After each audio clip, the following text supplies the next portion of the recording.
All right, y'all. Welcome to All Politics Are Local, America's number one political hip hop radio talk show. Y'all know if it's Friday, y'all know it's time for All Politics Are Local.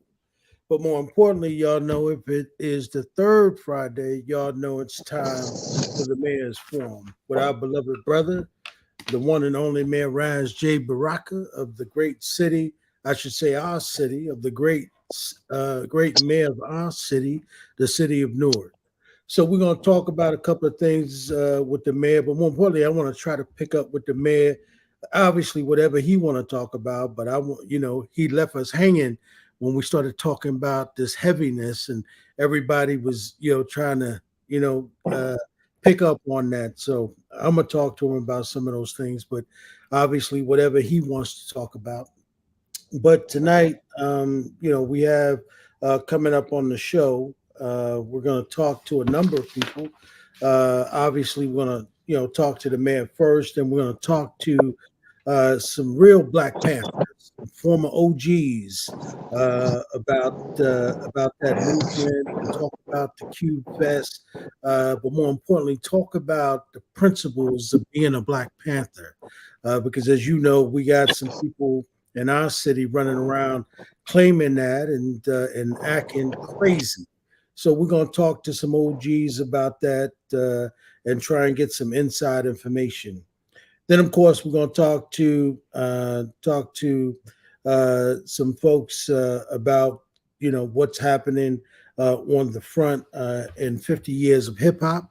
So we're going to talk about that. We're going to try and have a number of different conversations around education tonight, and then as some of the other co-hosts come in. But we're going to take our opportunity to be able to get as much in as we can with the mayor, because as y'all know, we always wind up running out of time with our brother. So mayor, welcome. Peace, my brother. Peace. Always glad to be here, man. Yes, sir. Yes, What? sir. Yeah.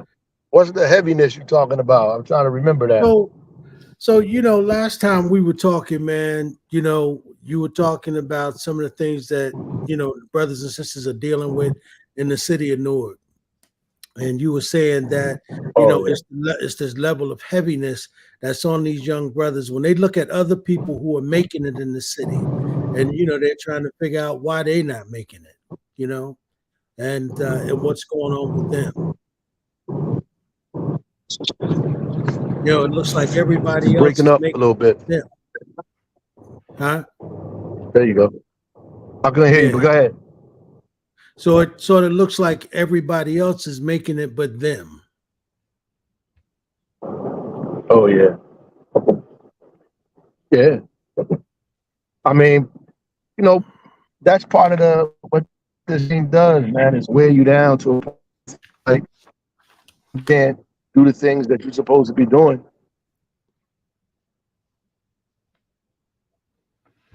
The mayor hit a spot. Looked like we lost him. So, uh, but yeah. So the mayor was talking about dealing with those types of things. As you know, there's a lot going on, not just in our city, but there's a lot going on, with our people. You know, yeah, we lost you for a There minute. you go. Yeah, Yeah, I know. Yeah. I mean, trying to do this work is heavy work. That's number one. From people that are out here leading and trying to get things changed and overturned is difficult. And our folks in these communities, we don't have a clear understanding of why we in the situations that we in most of the time. So, because people that's supposed to be guiding them can't explain it to them themselves, and it just leaves us in this situation where we feel like we going in circles. That's for sure. And we lost Lieutenant Governor Sheila Oliver. We lost Senator Ron Rice, and obviously that's not Malcolm X and Martin Luther King, but the work in the sphere that they did it in is very, very important. People don't understand that. I saw a video from the guy you talking about, a crazy person, jumping on Sharif. saying that he was employed by the city. Number one, he was employed by the city, and so was his son. But we need people to be employed by the city. You can't take weapons away, and people like that are not only like dogmatic, but they're dangerous. Right. They're not interested in fixing the problem because their energy comes from the problem itself. Right. I really wanted, yeah, and I really wanted to talk about three people today that we don't, I don't know if people know. God named, they're not, I don't think they're with us anymore. Inocencio Cani was one guy, and these are not good people, and I'm gonna tell you why. Bernard Cord is another one, and is Kasavubu and Tshombe. Like, we know the three people they associated with. So Inocencio Cani is the gentleman, well, the guy, he's not a gentleman, who assassinated Amilcar Cabral, who Wow. killed Amilcar Cabral. Wow. And Amilcar Cabral fought for the independence of two African countries, Guinea, or known as Guinea-Bissau, and Cape Verde, who was a beloved hero in those places and still is to this day, who threw the Portuguese out, the colonials. Inocencio Cani, who had a fourth grade elementary education, pulled him up in the ranks, made him his personal confidant, was Amilcar Cabral's personal confidant, right? Put him in charge of one of the sections of the military forces. And he betrayed him and killed him. This, and I'm talking about these things for very important reasons, because people swear that they're clear, they know this, they know that, and they're not clear on so many fronts here. Like, Amilcar Cabral was so hip at the time, you know what I mean? He trained in Ghana, with the permission of Kwame Nkrumah, trained his troops there in Ghana, in partnership with other leaders who had threw colonials out, right? He was fighting for two African countries to get freedom from colonialism, and obviously had socialist leanings, and was moving in that direction, and which caused more problems for him. But I just want to say that personal confidant, that he moved up in the ranks himself, was responsible for his death.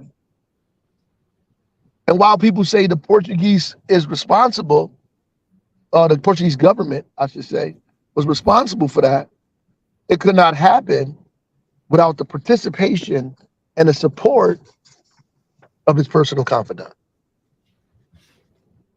The other person I'm talking about, because I talk about the other guy a lot, is Bernard Cord. Bernard Cord grew up with Maurice Bishop, like, in the movement, grew up, became a dogmatist, and in a sense, like, he believed that flexibility was soft and discipline was submitting, and if in order to be firm with people, you had to be harsh with them. Like, he believed, like, this kind of centralism and dogmatism and all of this kind of thing. He thought that he was the author of the ideology, the movement itself. And people get that kind of line where they believe that they're the most, the biggest, the baddest, the best, the most radicalist person around, and everybody else is not. And they become dangerous. Mm.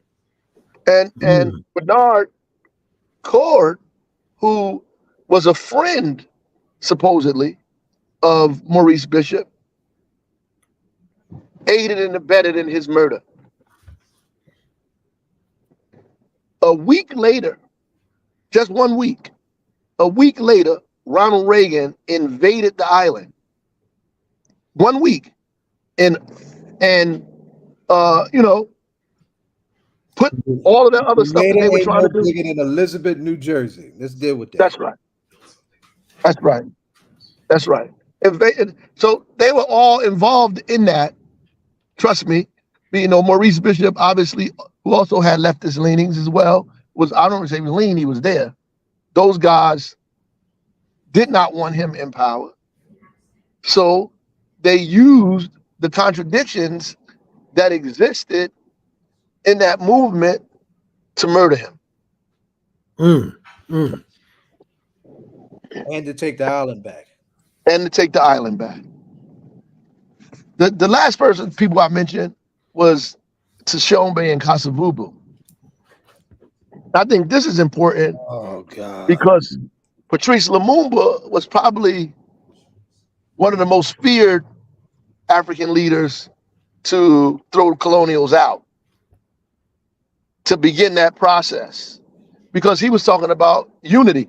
Now, he didn't agree with any foreign influence at all. So he wasn't with the West or the East. He didn't believe in the stuff that they was pushing from, communist Russia or any of those places, or American capitalism in the West. He thought that Africa should come up with its own independent ideology and develop. He, in some intents and purposes, was a nationalist and believed in African independence and tried to formulate that. So he made enemies all over the place. But the key thing which I'll bring it up, is important because the country, the Congo, was divided into ethnic groups and placed in pieces, like we are presently. He was trying to bring those people together, like Katanga and Tshombe, what Tshombe was, and Kasavubu and all of that leadership. He was trying to unite that. But the forces that were against him used those contradictions or that kind of tribalism to overthrow and murder Lumumba. Murdered him, killed him, and killed Lumumba. Then they put their own person in power, Mobutu, who tormented and terrorized the country for a long period of time after that.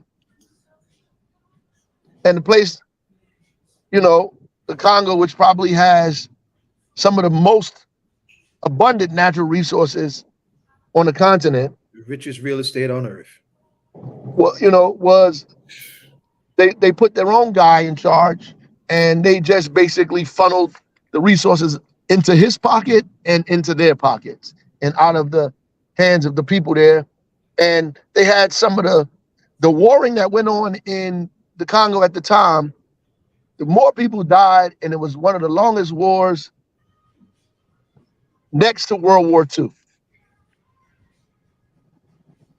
By the guy, the backed dictator, Mobutu, that was put in power after the murder of Patrice Lumumba. And all three of these things have one thing in common. Two things in common, really. The exploitation of our conflict and our contradictions and issues that we have with each other, number one. And number two, just backward ideology and ego that has been used for a long period of time to create or destabilize revolutionary movements. And these are from people. Some of these people, these are the people who called themselves radical. So that's like super important for us to understand what we're dealing with. And I wanted to start out there, but if you bring it close to home, the same methodology that was used I just discussed is the same methodology that was used to kill Malcolm. Same methodology, that was used to disrupt the movements in this country. where people used to send flyers out calling people pork chop revolutionaries, armchair this. They would go back and forth with flyers and letters that were, some of them orchestrated by COINTELPRO to foster or exaggerate the differences that we have with one another. And our attempt to be more radical than the next created an opening for all of our destruction. And these people were either direct agents. My father used to say you could be an objective or a subjective one. That's right. Right. So in a subjective sense, that means you're getting paid or you work for those guys directly. Right. You are an employee. Right. In one way or the other. Objectively, you do the work. You don't get paid for it. You're not a part of it. You're just doing the work of it. So objectively, you create the same outcomes that they want to create subjectively. Driven by an obsession with the contradiction behind the ego. That's right. That's right. Driven by that, absolutely. And you just really not by principle succumb to it. That's right. You just really succumb to it. Because it's really about, like, if somebody tells me that Larry Ham is in their way, I have to have a problem with that. It's problematic because in your way of doing what is the question. And it's the same thinking and mentality that those people that I just discussed had. Cabral was in this guy's way. Maurice Bishop was in their way. You know, Lumumba was in their way of personal aggrandizement, selfish kind of desire to be in charge and to get the attention, and this kind of insatiable ambition for power. That's really what it is. And then what the real question becomes is, you don't have the authority or power or influence, I should say, to get people to follow you. Right. So you blame the people that they're following. Because your theory is not sharp enough or magnetic enough to attract people, or your behavior is so bizarre that people don't understand what you're saying. So instead of fixing that, you blame the people they are following. And you just chalk it up as them being dumb or stupid, and these people got some supernatural hold over the people that you don't have, which is ridiculous. Right. That's right. It's ridiculous, right? Because what in essence you're saying is that the people are too dumb to differentiate between what's good for them and what's not. And I would submit that that's just not the truth. That people with a basic education could feel what's good and what's right for them. Right. And they're going to be a part of that until, you have open and principled dialogue and discussion to allow people to hear and go back and forth, so they can make a decision on their own. What you're doing really is almost dictatorship, bullying. So if people don't agree with me, they should be murdered. Or in the end, I'm going to side with our enemies. I'm going to side with our enemies just to get rid of this person. And the irony of it is, none of those people who did that ever got a chance to rule anything. None of them. They were ran out of there themselves. Because the reality is they don't want either one of y'all. None of them got a chance to do nothing. Zero. So I mean that's just it's important for us, to really understand these things so we don't repeat them, but understand them so we're clear on the things that's happening around us, because there's nothing new under the sun. Right. All of this stuff is the same, and the playbook has not changed one bit. That's right. But why would you change it if it's working? Mm-hmm. The playbook haven't changed, just the players. That's right.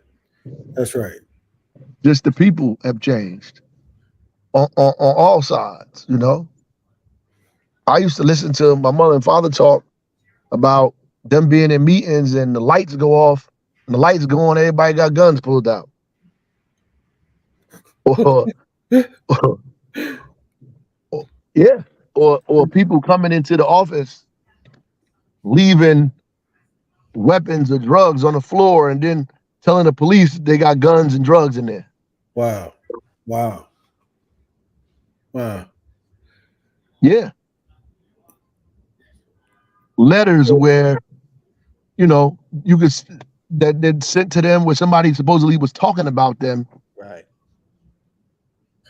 But probably was written and orchestrated, by COINTELPRO and FBI. That's right. See, that's real talk, man. Because I think that we have to be very careful about these very people that are in our community, that they don't come amongst us and do that, right? Because just the way you outline objective and subjective, and these people don't know, because the level of psychology that's being played on them, they are not smart enough to understand the game that's being played. However, they think they're smarter than everybody else. Well, I would be, some of these people are part of the problem, and some of these people are the problem. Yeah, that's right. And that's an important distinction to make. We get ready to follow this segment up, of course, with a whole segment that's got to do with political prisoners, right? Oh, yes, sir. You know what I'm talking about, right? Folks who have been in prison behind the very stuff we're talking about for decades. That's right. Decades. Right? We were lucky to get some of them out. Some of them haven't gotten out. Some of them have died in prison, right? We got a bunch of them that are still in. That's right. Right? That's right. 50 years almost. Right? Yeah, that's right. These conversations, this unpacking. Yeah, and a lot of them sick and old in there, and they still won't let them out. That's right. Leonard Peltier's birthday was a couple of days ago. He's been in for 48 years. Amazing. It's crazy. I mean, even with they just recently released Sundiata Acoli, but in New Jersey. 49 years. Yeah. And that was one we were really worried about too, because this is Jersey, isn't it? Yeah. They lock us up for a long time in Jersey. They don't care how young and dumb you are when they lock you up. Jersey will age you up in a minute and throw away the damn key. Yeah. And these people obviously are so up in age, they can't harm anybody. That's right. Probably don't remember a lot of the things that even went on. That's right. But they are, at this point, it's torture. It's cruel and unusual punishment. And that's one of the movements that's also quietly is beginning to emerge. That's on the other side of the death penalty. There's also a move to squash solitary confinement and to end life without parole. And folks at a certain age, after a certain point in their lives, right, posing no threat to society, why are we continuing to incarcerate them, to tax the state and the people, right? When there's no threat to anybody, that's a whole, quiet movement that's emerging in so-called restorative justice circles that probably needs a little more attention. That's absolutely true. And I think during COVID, they started doing these compassionate releases and Right. allow people to go. It's an opportunity to broaden that. Yeah. That's exactly what we're talking. That definitely needs to happen. I know there's the people talking about Sekou Odinga now and that, but For everybody's benefit, Sekou Odinga was one of the founders of the New York chapter of the Black Panther Party. Was a kid in the OAAU right before he was assassinated.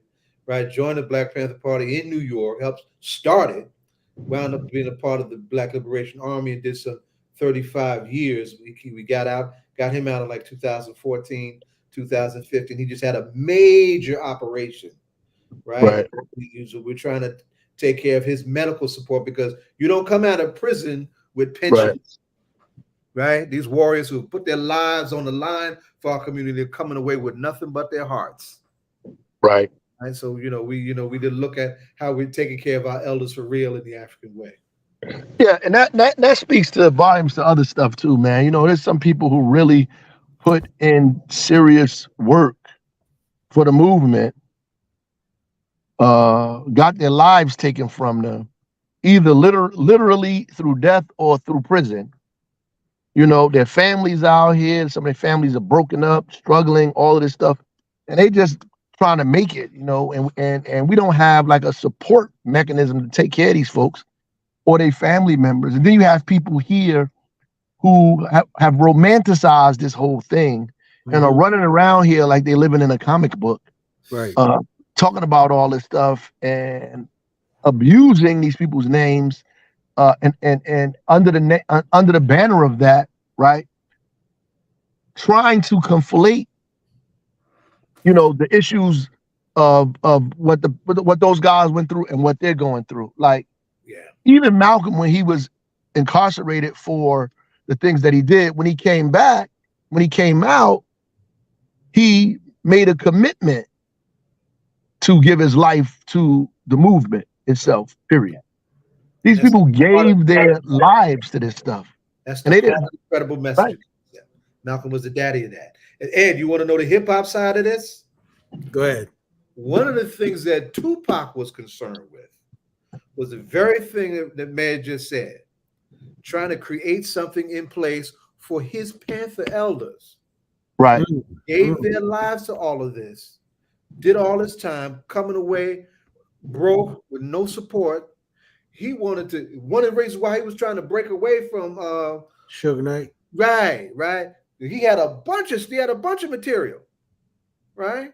He wanted to turn that around and make that a part of the machinery of what he developed to give back to his political family. They ain't getting that documentary, but it's real stuff. Yeah. And you could visibly see they suffering from all this stuff. Make it plain. That they suffering from this because this thing didn't let them resist without consequence. Right. That's why these people are very careful who they attack. They become extra radical in attacking the people around here who are doing work. Right. But have not committed themselves to do anything beyond that. Even in words, and philosophical kind of resistance. Not even close to those things, right? Have not organized in such a way that they're pulling people together and educating them about what's happening and why it's happening. They've targeted people. Yep. They've targeted individuals who are actually their natural allies. Exactly right. And you have to question people who do that, but do not attack their enemies. Exactly right. Yep. Who are not at anything got to go fighting up. For reparations. Antennas got to go up. That's right. At anything fighting to free no political prisoners. At anything trying to advance educational opportunity for their folks. At anything that becomes so dogmatic that they actually divorce themselves from the popular struggles. That's And, right. and that's the problem. That's the problem that Bernard Cord had with Maurice Bishop. Maurice Bishop was in the community trying to fight popular struggles. You get so dogmatic in your mind that this is what needs to happen. You divorce yourself from you say you represent the masses and you're talking about the people, but you're not even fighting for the things the people need. That's right. And they don't even know you. Talk about that's right. They don't even know you. That's right. There's the problem.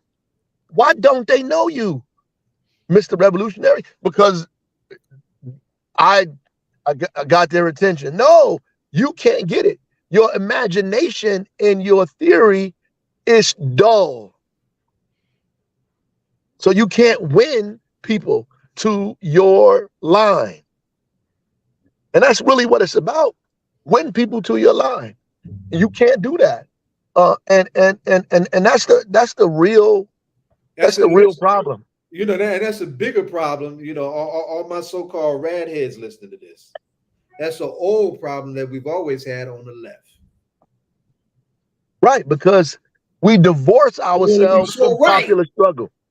You divorce yourself from popular struggle. And being organized and united. Right. You can't divorce you can't tell people to fight for stuff for you and you refuse to fight for tenants' rights. And you refuse to fight for popular democracy. The struggle for popular democracy in this country may not be what you want it to be, but it is where it's at. And you have to engage yourself at that level and begin to push the struggle to the place you need it to be by winning victories for people. Right. By winning victories and popularizing the things that you're saying, right? You have to popularize that. You can't isolate yourself and then blame the people for not seeing you. You isolated yourself. Nobody else. And then you justify isolating yourself by saying, oh, that's the system. We can't do this. We can't do that. Negro, you pay taxes. Right.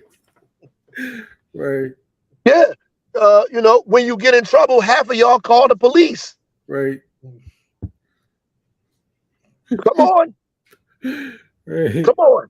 Like, so you can't have it both ways. You can't participate at the level you think is okay and then blame everybody else for participating in it. You can't get angry that people telling people to vote, but at the same time, you yelling at politicians.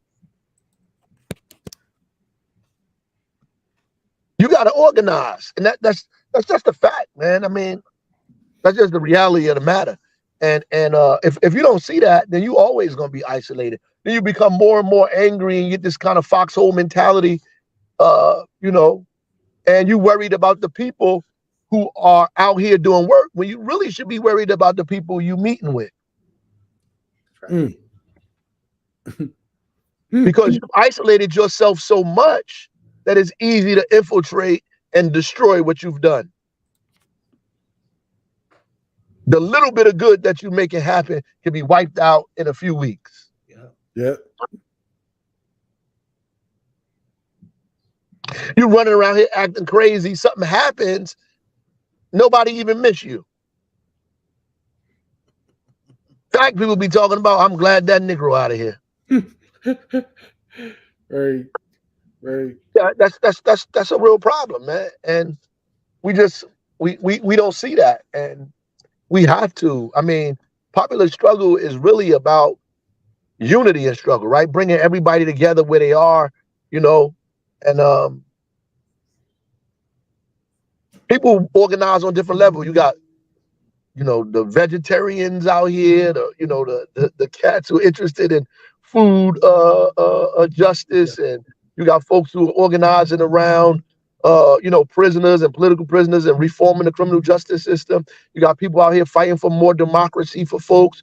You got people that are just interested in fighting for women's rights. You got people out here who, fighting for all kinds of things, and it's separate.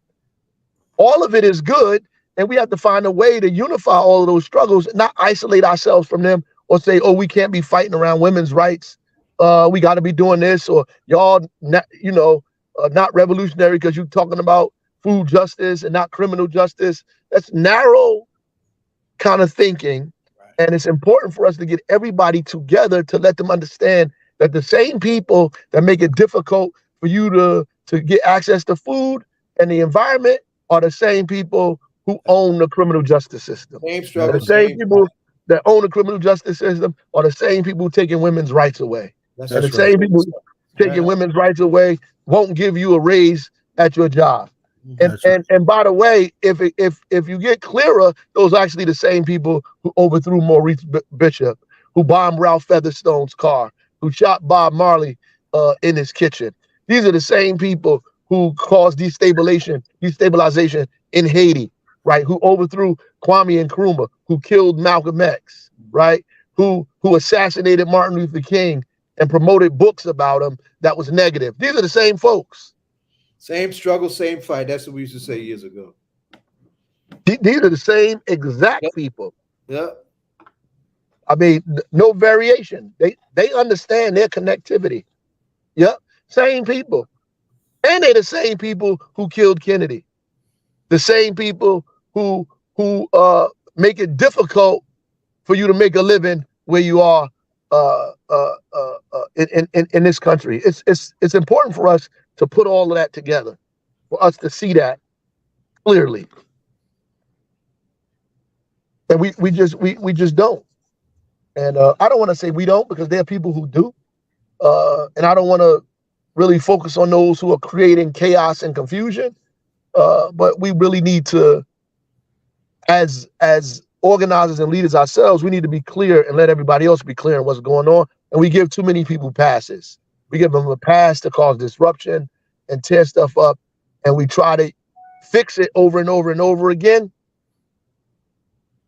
to a point where it becomes so corrosive and detrimental and ugly that it becomes almost irreversible. That kind of behavior should be cut off immediately. Absolutely. And so you're absolutely right, man, because one of the things, and you remember we talked about this, when we were coming through, almost 30 years ago now, when we were coming through undergrad, remember there was always a panel discussion, a workshop, right, that our elders were doing somewhere, and we would go to it. It seemed like, these agent provocateurs are louder than we are in the community, right? Like we're not meeting, we're not having panel discussions, right? And it seemed like they're winning because the folks who really know, who can break this stuff down and educate these kids that they're impressing upon, we're not meeting and we're not having those discussions. Like we remember African Echoes, right? Right. We don't have, somebody who can break down Cabral to us, right? Break down Lumumba to us, right?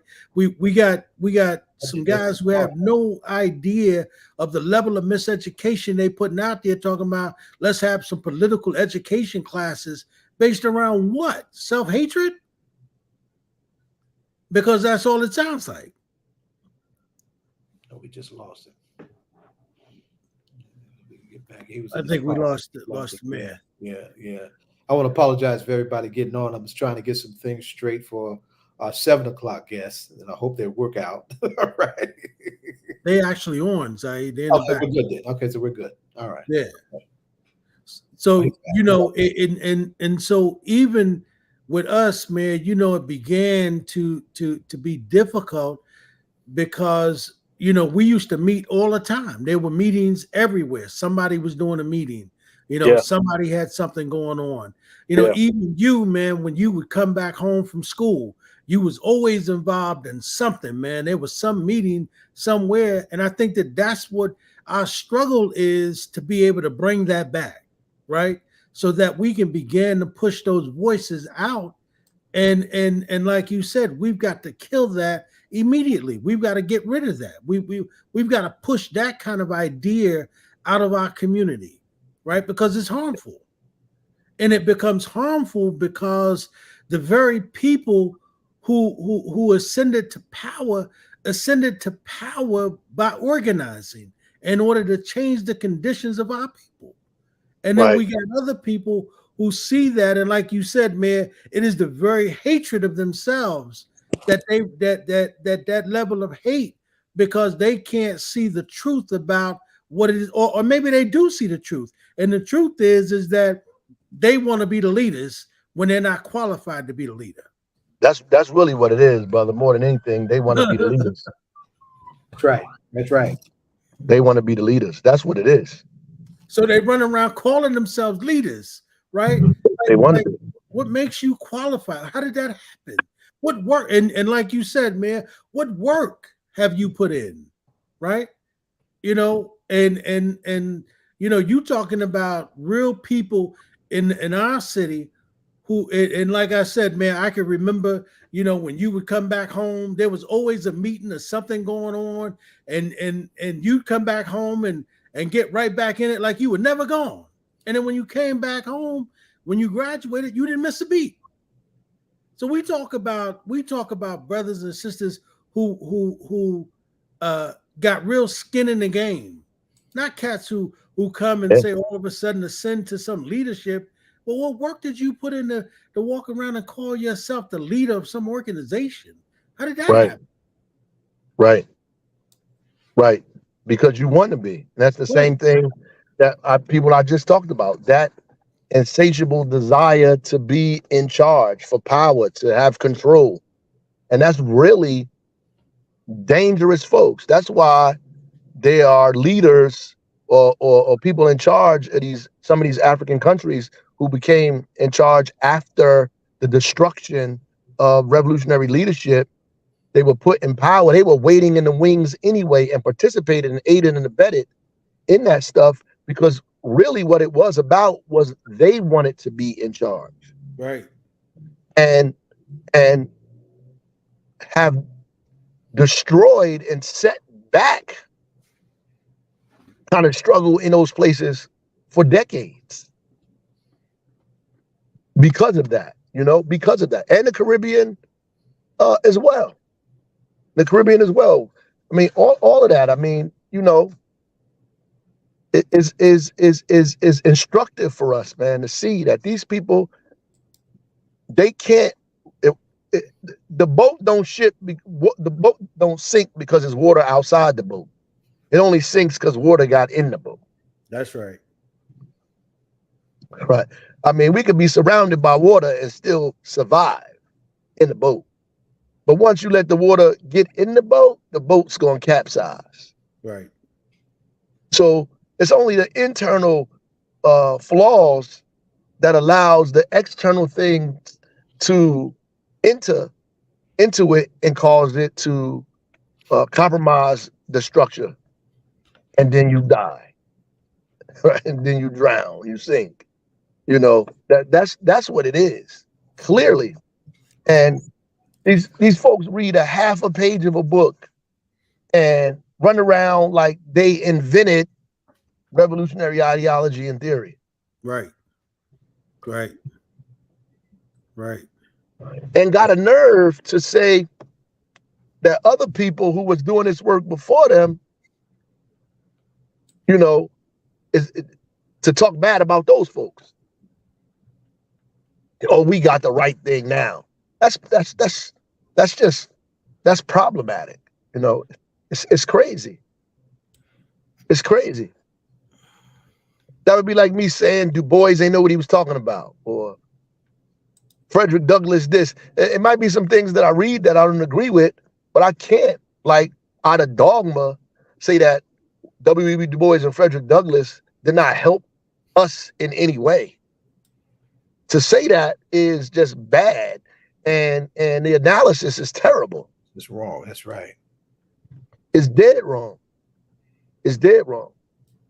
I remember I was at one of those, Al Sharpton had a thing in New York that they usually do, and I spoke there.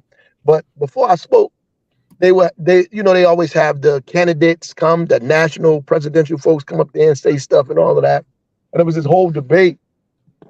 And somebody said President Obama, and the person got up and was like, President Obama is just like George Bush. I was like, what? Right? And I got up and said, listen, I don't agree with a lot of stuff that President Obama did or was involved in, but he's certainly not George Bush. So we have to understand how to have a correct analysis, right? Because if you go into a room and say that to people who never saw a black president, who lived through Jim Crow, who had to eat at segregated lunch counters, who witnessed their father and mother beaten, some even killed, Right. who participated and witnessed the torture of their family members, who lived through the worst that America had to offer, right? And saw this stuff and then discount their emotion and feeling when they see Barack Obama as the president of the United States. If you begin with that, you lose millions of people from the door. That's right.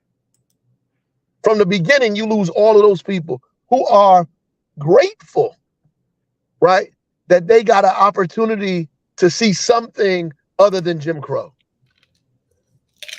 70 and 80-year-olds and 65-year-olds sitting there watching that. To them,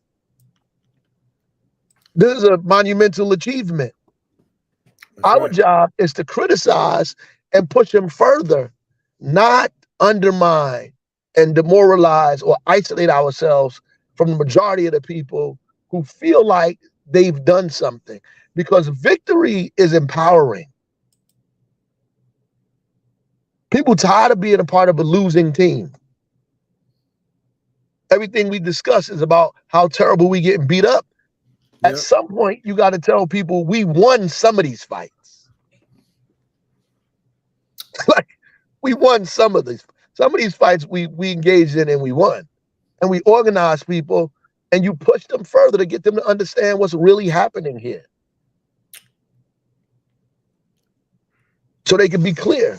And that's what you do. I mean, other than that, you're going to isolate yourself.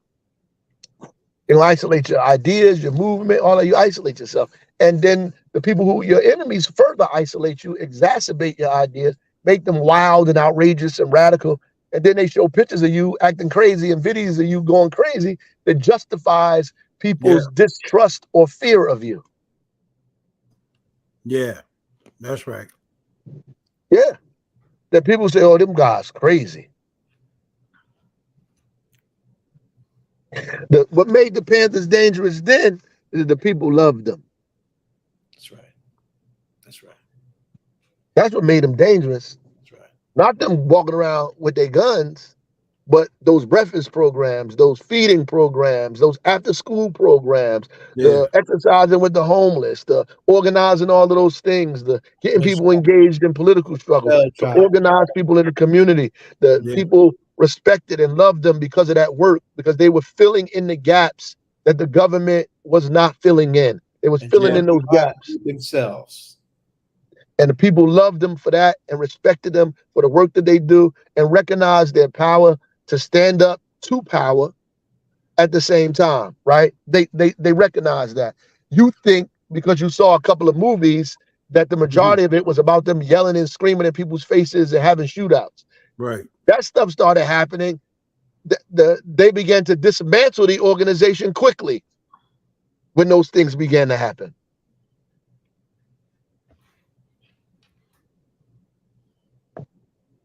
They use that because people aren't clear on what's going on out here. That's right. They're not clear on what's going on out here. You got people. I was on the thing. I said something about, we were talking about reparations, and I used the term black and brown in the conversation, and somebody was like, "Oh, we can't be talking about brown people and Latinos and all this." I said, that's dumb. Why would we not do that? Like, it makes no sense. It just makes no sense for you to isolate yourself like that. It makes no sense for you to do that. Like, you got to be clear. First of all, there were probably more slaves in Spanish-speaking the Caribbean than the United States. Definitely in Brazil. So I don't understand what these people, where their thought process is, where this originates at. They just don't know what history is, and so forth and so on. But at the end of the day, you can't isolate people or isolate yourself. You have to unite with as many people as you possibly can, or you'll never win.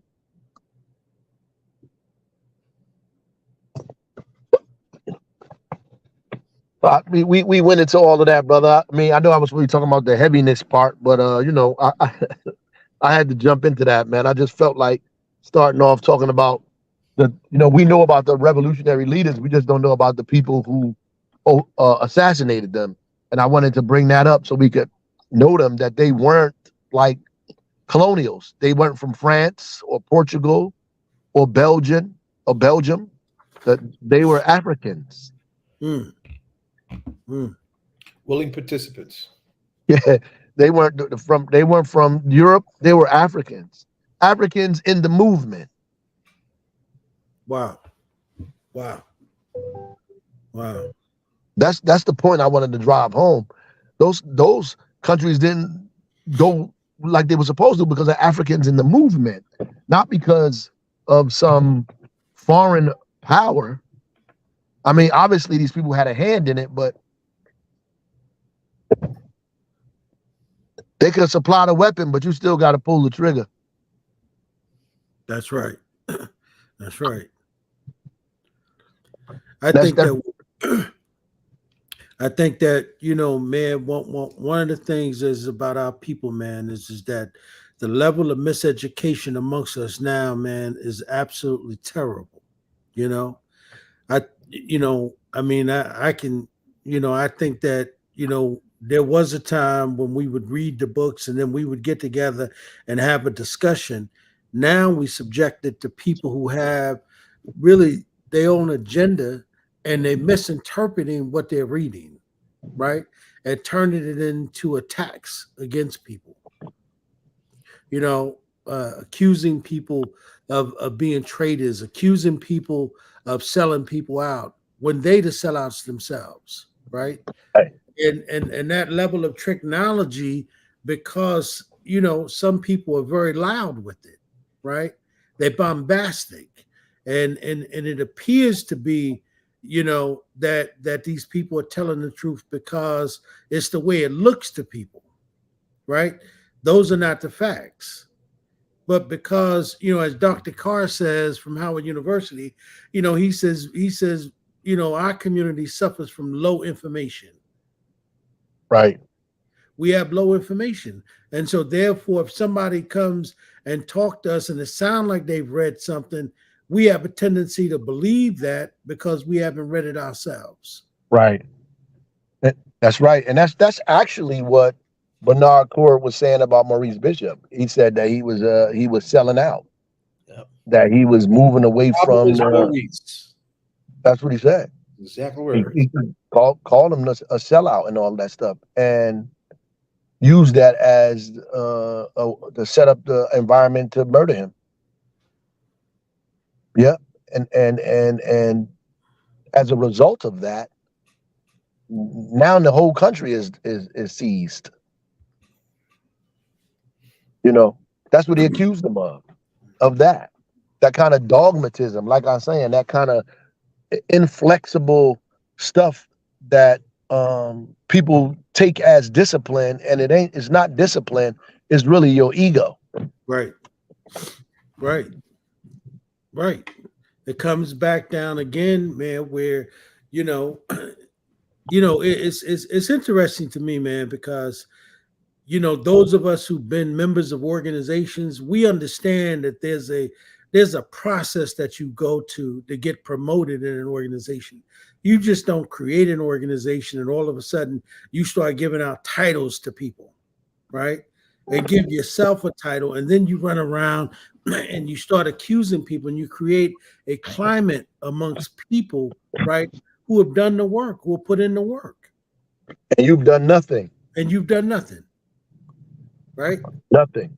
And then at what point, you know, and then it goes from there where it becomes a personal attack, right? Because you've got nothing else that you can attack. So therefore, now you want to attack something that's personal, because when you turn around and look at what's getting done, people's lives are being changed, but you have no power to do nothing to change anyone's life. The power you do have is to continue to be a provocateur. That's right. And with And you get so and you get so disturbed by that, man. You get so upset that you liable to almost do anything, because you're just angry at this point. yeah, yeah. You get angry. And so you're right, man. I think that, you know, we've got to stomp that out. We've got to get rid of that in our community, and we've got to organize.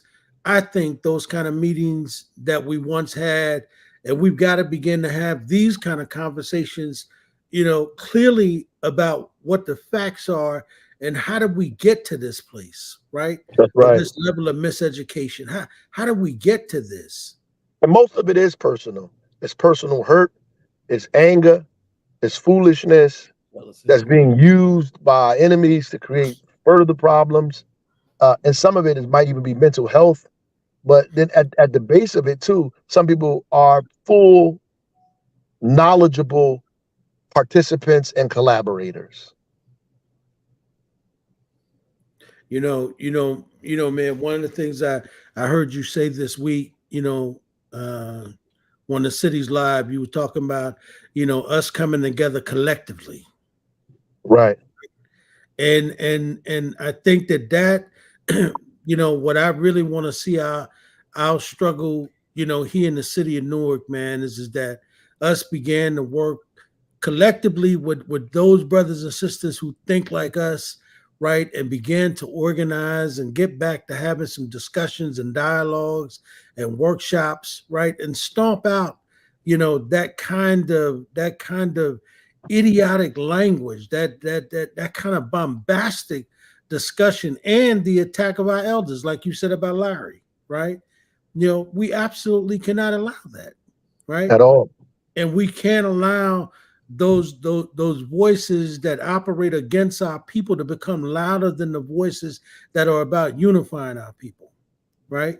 That's And the right. way we do it is, I think that we've got to begin to hold those kind of workshops, those kind of panel discussions again, those kind of meetings again that we used to have. Because I remember, on one of the mayor's forums, you had said that, we don't have those regular meetings, and Larry is the only one who was having regular meetings, right? That's right. Yeah. Where are those organizations now, and who are those people to have those regular meetings, right? We've got to get back to that. We've got to We get do. back to those discussions. And we really do need to examine those books again and begin to have discussions and clearly help people understand what it is they're reading, so that other people don't miseducate them or misinform them, so that they run around and say to them, "Oh, you don't understand what you're reading," Right. Right. because Right. that's what we are. Yep. I got to get into this program, All man. right, I'm man. right outside the door. Man, I appreciate it. So Yep. let's tell the folks where you are, man. You at that unified statewide revival tonight, right? Yeah. In Perth Amboy, I'm sitting right outside the door at this place, and I'm about to walk in here. People been going in, so we'll see. Reverend Roundtree, Councilman Roundtree put this together, so I'm gonna go ahead and say something and participate in this as well. All right, my brother. Thank All you right. so much, man, for coming You on got into it. the Mayor's Forum, and thank you for sharing, brother. You got it. Y'all take care. All right, man. Peace, brother. Zaid. I froze. You good? I know you did, brother. Yeah. I didn't realize I froze. Yeah. Can y'all hear me now? I hear you. Okay. Are they on? There we go. There go. This Shep. Oh, he's came through on camera. Cool. That's good. Right on time. And she's like, Shep, you got both numbers on. I don't know. I didn't hear back from BJ, Shep, but I sent it to both of y'all to make sure that you got on, because I wanted you in this conversation. I don't know if you got a chance to hear what we were just talking about. Oh, I definitely heard everything. Oh man, you know, right? How many mayors we got riding like that? You know, it's like I wish I could have jumped in there. You know what I mean? Yeah. How many mayors we got riding like that in this crazy ass country? No, you're covering a lot of important things. I hope you recorded that so we can share that with you. This is live on Facebook and on YouTube. All right. And so it will definitely, it can go out. Whoever wants to share it out can definitely blast it out. Let me introduce definitely those constructive criticisms about, you know, our history of organizing and different mistakes that we repeat over and over again. And I mean, this was a great session, man. Yeah. And when he laid out, you think about what the mayor just said. He said that those were Black Africans that did that. Yeah. Right. You know, we got some walking around today. Right. That set our people up. And I, you know, and the thing is I think that, you know, we got to be clear, right, that we cannot allow those voices to continue to get loud. The way we stomp those voices out is we got to begin to organize to say, no, you hear what you're hearing over there. Let's really break that down and let's really decipher what it was. Because when he talked about, you know, just that small example he gave about why people love the Black Panther, right? They loved them because of the work they were doing for the people, right? They were, you know, because I was a benefactor of that as a child, you know, where I was able to go to school and get free lunch and you know, had a breakfast program and all of that stuff, right? You know, the government didn't give us that stuff out of the goodness of their heart. We got that because we embarrassed by the work of the Black Panther Party. Embarrassed. And that word you use, I mean, that was our motto, you know, for the love of the people. That's right. We love the people and you know, reciprocates. They knew that we loved them and they loved us. Right. You know, and that's something that we moved away from, you know. I don't know how much time we got to get into the subject matter, but we got a few minutes. Let me introduce you properly to the audience for everybody's benefit, right? And I'm hoping our comrade BJ Johnson, who's also with Shep in the legendary New York chapter of the Black Panther Party. We've got some heavy weekends coming up in support of our political prisoners.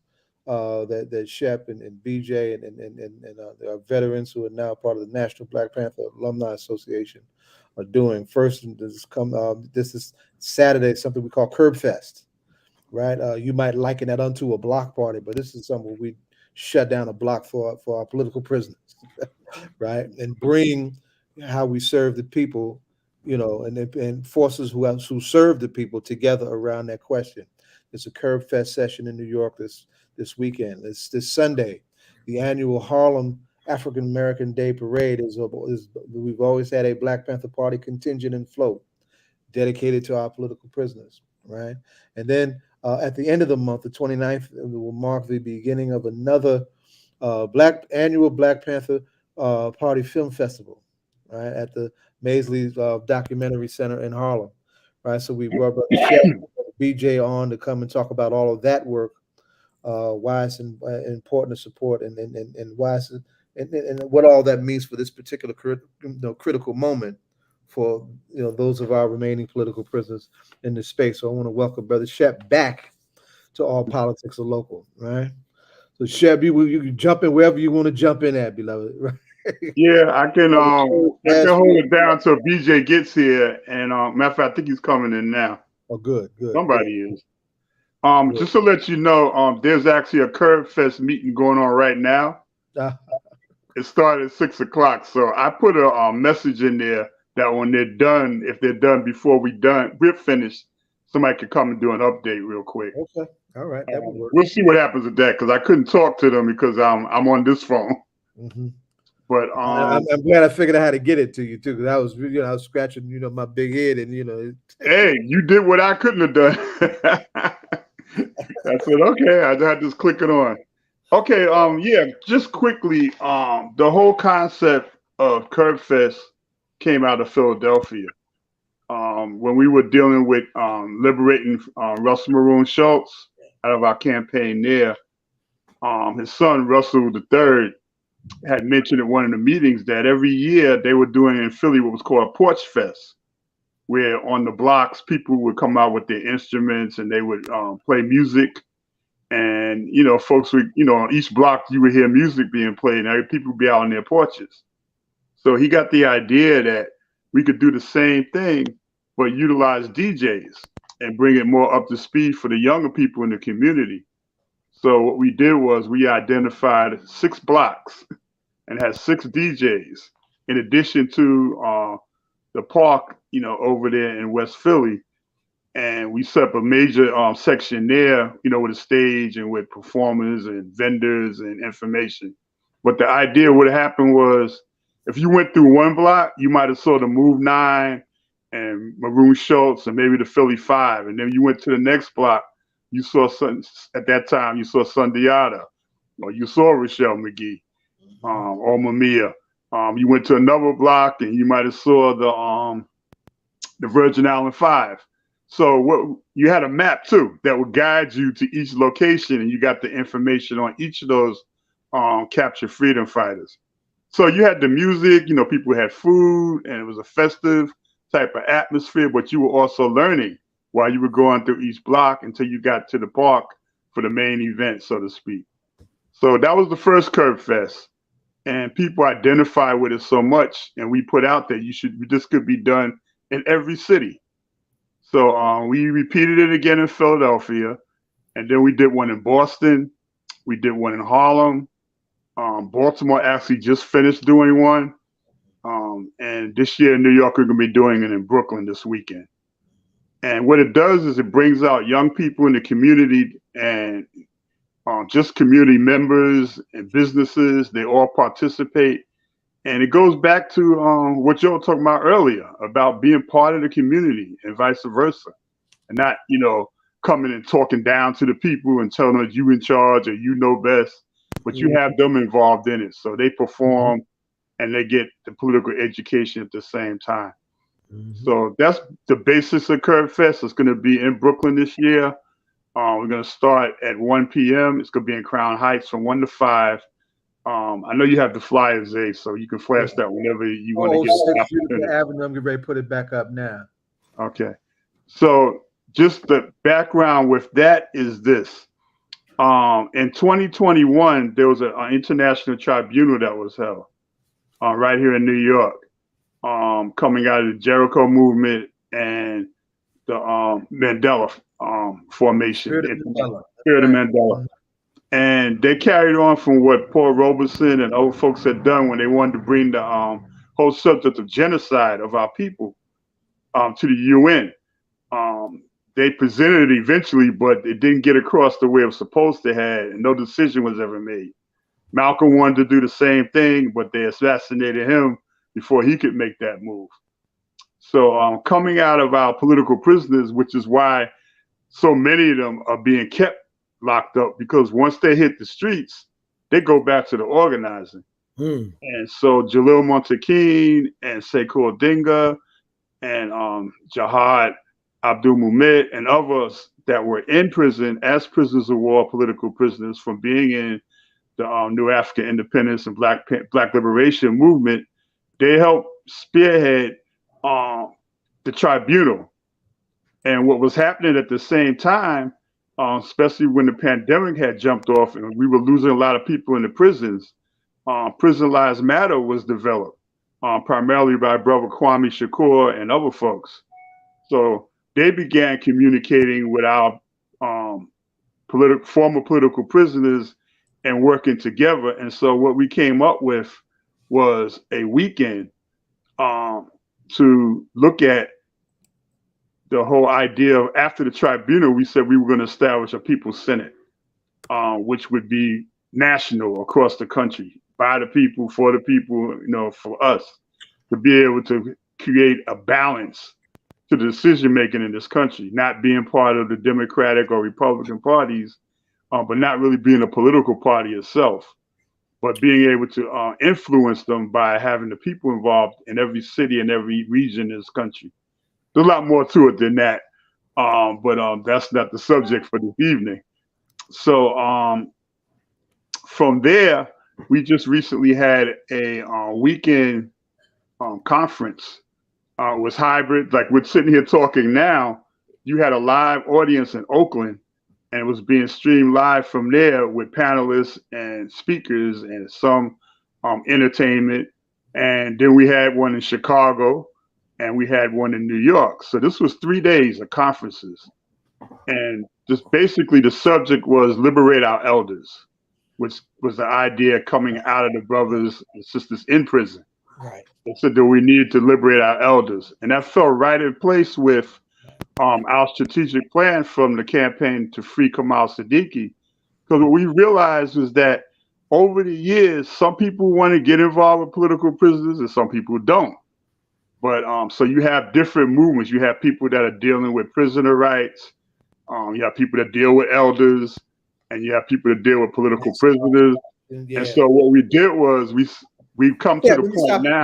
I want to stop you for a second because I want folks to know who you're talking about. I want you folks just to stop for a second and tell everybody who Kamal Siddiqui is. Yeah, I was going to do that. I know you are, but I want to make sure you got it in. All right. Kamal Siddiqui is a political prisoner. He was a veteran of the Black Panther Party. He was at one point when there was a need for folks to go underground into the Black Liberation Army. He was there. He was captured, charged with supposedly assassinating a police officer. There was no evidence and everything, and he went through the whole ordeal going to trial, and he was released. 23 years later, when 9/11 took place, the government decided they were going to clean up all the terrorists.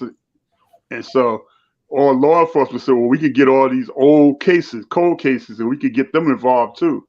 So when the Patriot Act got passed, they went after folks that were in the movement in the 70s and the 80s. So Kamal was one of those victims. They also went after a group called the San Francisco 8. And they tried to charge them all with killing these police officers from back in the 70s. So with Kamal, to capture him, they falsely accused him of child abuse, got him locked up. Then they told him, well, you can get out if you help us trap Assata Shakur. For people who don't know Assata Shakur, she's in Cuba right now in exile, where she's been there since the 80s. And she was liberated from prison by the Black Liberation Army and other forces. So Kamal and Assata have a daughter together. And so what the FBI and all the law enforcement said, well, if you don't help us trap her, we want to try to get her to go to another country so we can get her from Cuba. If you don't do that, then you're going to spend the rest of your life here in prison. And there was a bounty that was set up at that point, about $1 million, and they offered to pay him off and to threaten him for being locked up. Of course, Kamal said F y'all, and he's been in prison ever since. And again, he spent 23 years raising a family, 2 daughters. That's right. And he was a telephone man. He wasn't even dealing with politics anymore at that point. But it just goes to show you the enemy does not forget, and they will come after us in any way that they can. And they wanted to get Assata, and they thought that was a way to do it. So Kamal is in a medical hospital in Augusta right now. It's the worst prison hospital in this country. People die there. The place is filthy. The doctors are quacks. And so we're exposing all that now of his campaign. And so that's who Kamal Siddiqui is. But we'll get you the information on that. But we realized that folks, again, didn't want to deal with political prisoners. So we said, well, they're all elders now. They've been locked up for 40 and 50 years, because of their... Let me just ask my brother, how old is Brother Kamal now? Kamal just made 70 in February. Wow. Okay. I heard y'all mention Rochelle. Rochelle was 84. Man, Jamil Alameen is about to be 84. That's right. And Kamal got put before the same judge. Hey, yeah, there's a whole lot with those cases, man. With the same, it's identical to Mia's case, where you have the same, you had Sabo that did the case, said he wanted to lynch the NIGG word and help him fly him. And then whenever they went through an appeal, there he was again. Mm. So they continuously put these, folks up there to make sure that our folks stay locked up because they don't want them out on the street. They don't want them to do what I just mentioned, to set up international tribunals and to work with friendly nations to our movement and our liberation, which is what's going on now, which we actually started when Deruba got out, when he was able to fight his way out of prison. And so they want to keep them in. They want them to die in prison. And unfortunately, we have had a lot that have died in prison. And so elder abuse and medical neglect really was affecting our freedom fighters. And then we came to the point, well, they're doing the same thing to everyone that's in prison. That's right. So by expanding it to all elders, it automatically brought all those families into the movement. It brought those other campaigns to join with us in the movement. So we have expanded exponentially right now. People want to liberate our elders. They want to free our senior citizens. They want to stop the elder abuse. They want to make sure they get proper medical care. But most important, they need to come home. Why are they in prison? Maroon was in a wheelchair with stage 4 cancer, and he kept getting denied because they said, well, he's still a threat to the security of the country and he might escape. Escape to where? Escape to do what? And so that's what we're doing now. We're bringing our elders home, fighting to get them out. But when they come out, they do the things that you're talking about. Then they get what really is political education classes, which we've been doing. We started doing that during the pandemic. Young people were asking at these demos, well, what's next? Because folks were like running around, like y'all mentioned earlier, appointing themselves to be leaders, to be in charge, setting up their own groups, holding all these mass rallies and demos, getting in front of the cameras. Yep. And then that was it. There's nothing for the people to do. Nobody had clipboards. Nobody had a flyer to say, here's the next meeting. Nothing. Yep. No offices that you could go to. I mean, there was no follow-up. Just be in front of the camera, and some of them made millions of dollars doing it, which I know you're aware of that. Yep. When they hijacked our the acronym for Black Liberation Movement, and changed it to Black Lives Matter. Mm-hmm. Wow. So all these things are going on, and we have to get back to the basics that Joe was talking about earlier. Yep. And that's really what Curve Fest is about. Y'all mentioned about, the love of the people for the Panther Party. If you had a problem with rats running through your house, you didn't go to HUD, you didn't go to NYCHA, you went to the Panther office. Right. We go into that apartment and organize the tenants there and do a tenant strike or whatever, and then they took over. So that there's no offices nowhere. You got folks running around talking about their Panthers and they this and they that, but they have no programs in the community at all. When you put a camera out there where one of our brothers gets killed and shot, right after the lawyer comes in that wants to be on TV, then you get those groups to come in, the opportunists. Yeah. And that's not what we were about. My brother, the question because you heard me say to the mayor, and he said it. He said, we've got to stamp those kind of opportunists out, right? We've got to stamp that out because that begins to put a stain on the historical factor of the movement, right? And like you said, those brothers are elders now. They paid a hell of a price, man, right? For the work that has been done in our community, and to this day, right? These folks who have them incarcerated refuse to let these people go, even though these brothers and sisters are of no harm to them, right? But their goal is to see them dead. How do we stop these very people who are enemy and agent provocateurs from using the name and the historical factors? I mean, we got people creating flags and logos with the Black Panther, naming themselves chairmen and calling themselves captains and lieutenants, right? In something called the New Black Panther Party or the Black Panther Party. Like, how do we stop that, from occurring? Do we just do because it would seem to me that what they really want is they want a confrontation, but how do we begin to organize so that we become louder, and the original Black Panthers began to hold meetings and educate our people again on what the organization really is? How do we do that? Exactly what you just laid out. We unfortunately we took too long to do that. That's happening now. But they say, truth, trust, crush to the ground shall rise. And we were guilty of our own liberalism. Some veteran Panthers said, no, you can't use the name. But then others said, well, there's a lot of young people joining this group. Let's try to educate them. Let's try to teach them about what it is to really be a Panther. And of course, over time, you found out that those leaderships were opportunists and provocateurs and everything else. Right. And just looking at their structure, it was incorrect. Young people they want looking for something, and they got gravitated to what our elder Smitty used to call monkey suits. Yes. And they actually dressed up like SWAT. Miss Smitty. Yeah. He's the one that pushed me to go into the new Black Panther Party and get him some politics. He's telling me, you come to my house and I'll teach you, but leave the monkey suits home. Yeah. But, we looked at, all the red flags that came up, and that's why we divorced ourselves from it. Then when Brother Deruba got attacked, that was the last straw at that point.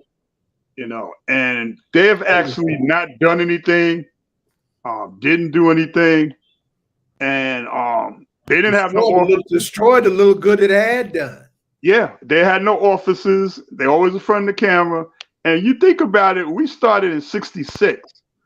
And for all intents and purposes, in 71, when we really got attacked and people had to go underground, there was a split and all of that.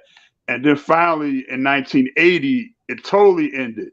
So how many years you talking about from 66 to 80? Or actually from 66 to 71, when we still had chapters and programs all across the country.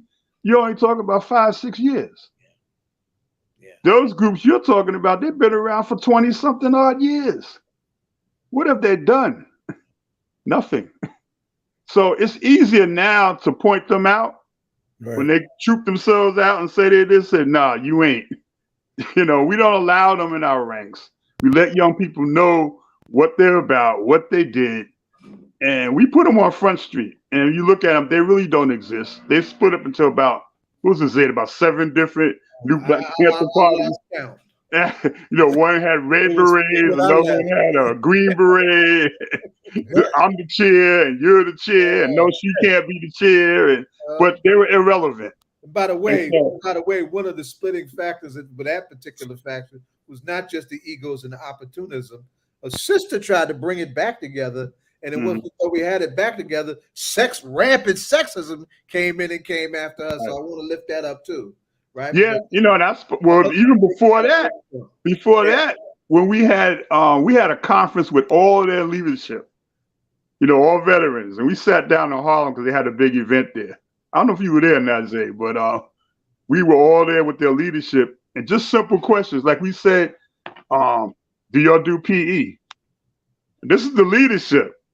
Oh yeah, I work out every day and I run and blah blah blah. I said, no.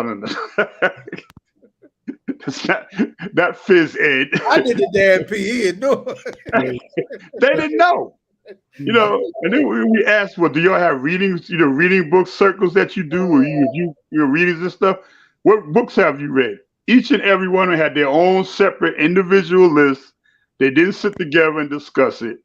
No type of education. The hands up full of time. We try to do some national meetings. That's the kind of stuff I was arguing with Malik about. Yeah, but I don't even want to give them any more light right now. They're done. They're dead. But our whole thing always has been, even with the sister you talk about, I'm not going to call her name, but I said, why do y'all insist on using the Panther name? It's like instant credibility for them. That's right. If they throw a cat out there and say they're a Panther, people are going to come. Yep.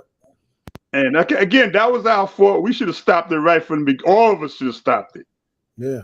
But people had different ways of looking at things. And we do that in our PE classes, which is why it's so important that we work together, study together, have those meetings, eat together, and do all those things, because when the split came down and people had to go underground, you're talking about a good 15, maybe 20 years later when people came back together again after Huey got killed. Yeah. And we decided that we were going to start working with each other. What we found out is that people were on different levels of consciousness. Yeah. Mm-hmm. Some people became preachers. Always uneven development. Exactly.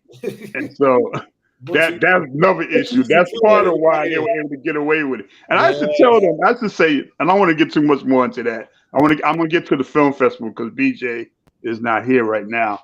But we were asked us, why can't you be the Nat Turner, Harriet Tubman Brigade? Why can't you be Gabriel Prosser? I mean, there's all types of leaders that we had that you could put their names up and name your organization after them. Why does everyone have to do that? Well, the answer that should have happened was this. Huey got killed right around the same time Aaron Michael started organizing, right? And so Aaron took that personal, right? So that's where that came from, right? Now that's not a rocket science question. Everybody should know the answer, right? But because stuff was so, those certain things were not centrally organized, so that there's a uniform spread of certain things about your platform, your program, your politics, and whatnot. You got, what you described, right? Instead of having that clarity that's supposed to run through the ranks based on how you train the people. I mean, I asked a simple question. I said, why'd you name yourselves the new, what's it called? The new NOI. That wasn't going to happen. No. The nation wasn't having that shit. That could not happen. Like we had an incident during the street naming ceremony. You didn't know about his age. Where a couple of them were there with their shirts, talking about with pictures of Huey and Bobby. I said, you can't sell them shirts here. Is that going to political prisoners? No, it's for the Black Power. It's for no. You can't sell them shirts here. Right. Then one of them lied, said Bullwhip told him. I said Bullwhip ain't told you no crapping thing. Right. And they started, well, we're gonna call Malik and bring him and bring this, and we're gonna bring the A-team. It's like, bring them. But one of the brothers there, who was the president of the Black Space 17th Division, he said, they said, this is my name. We said, no, this is Black Space territory. And they escorted them out. I said, nobody would use that name. Oh, Tasha. Okay. We're getting the feedback from somewhere. Really? Is it? Yeah, there's a little echo there. Yeah, because we definitely want to hear that. Natasha is coming out of that meeting that Shep was talking about. Yeah. Natasha, my daughters that grew up in this work, and we're very proud of her. You hear me? I'm loving on you, baby girl. All right. And she's been, her and Valerie, they've been right there. They've been some of our go-to amongst our daughters that we really appreciate. Tasha, what I did was I did the history, so you can take it right to what's going on now, and then I'll do the film fest and the parade. Go ahead. I know you just got here, but you just came out to meet. The radio land. Jump in. Hi everyone. Can everyone hear me clear? Hopefully there's no feedback.